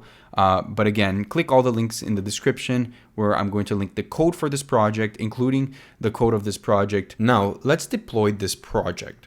So in order to do that, I have over here opened up my Vercel account. I want you guys to go to vercel.com and create your own account. Usually I use GitHub as the method of authentication just so that it connects already with your code base and it's very easy for you to deploy using it. So to start things off, we want to go to our GitHub account and we want to click on new repository. When inside of this, we need to give a name for this repository. We're going to call this something that makes sense for this project. I'm going to call it animation personal portfolio. Then I'm going to make it public, but you can make it private as well. And I'm going to click create repository. Then in here, I want to copy everything but the git init and the git add. I'm going to go back to our Visual Studio Code. I'm going to open up another piece of the terminal, and then I'm going to do git init and then git add dot. Then I'm going to paste that entire command, and we should actually see that the code was published and pushed to our GitHub repo. This is the repo that you might have been accessing throughout this video. It's the one that I put in the description. Now, after creating this repo, automatically when we go to Vercel and we click on create new project, it will now appear as one of the options over here. You can actually just import a Git repository from Vercel very easily. I'm going to click on import over here, and we need to choose our framework preset. By default, it goes to the one that it knows it is, which is Vite, but obviously Vercel also supports a bunch of other ones as well. Now, we need to put our environment variables. And the environment variables that we need are the ones that we need for email.js. So I'm not going to show you guys the variables, but go to .env. You can just copy the entire file and then just paste it over here. So I just pasted mine. There should be 3 of them. And when we're done with it, we can click on deploy. Usually 9 times out of 10, I have always a build issue while deploying, and that is because any ESLint or TypeScript error in your project will actually cause a build failure.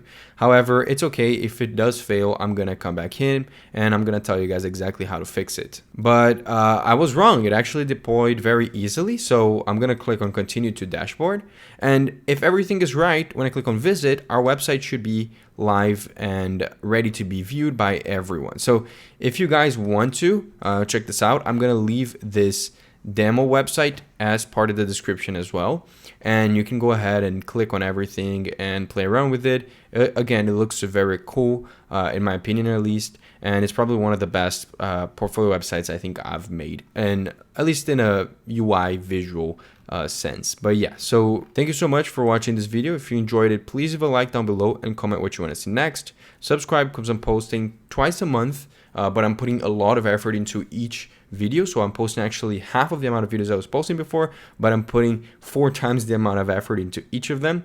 And I hope you guys actually value this and actually notice that I'm putting way more effort. But yeah, that's basically it. I really appreciate you guys watching this video. Again, check out the code in the description, and I see you guys next time.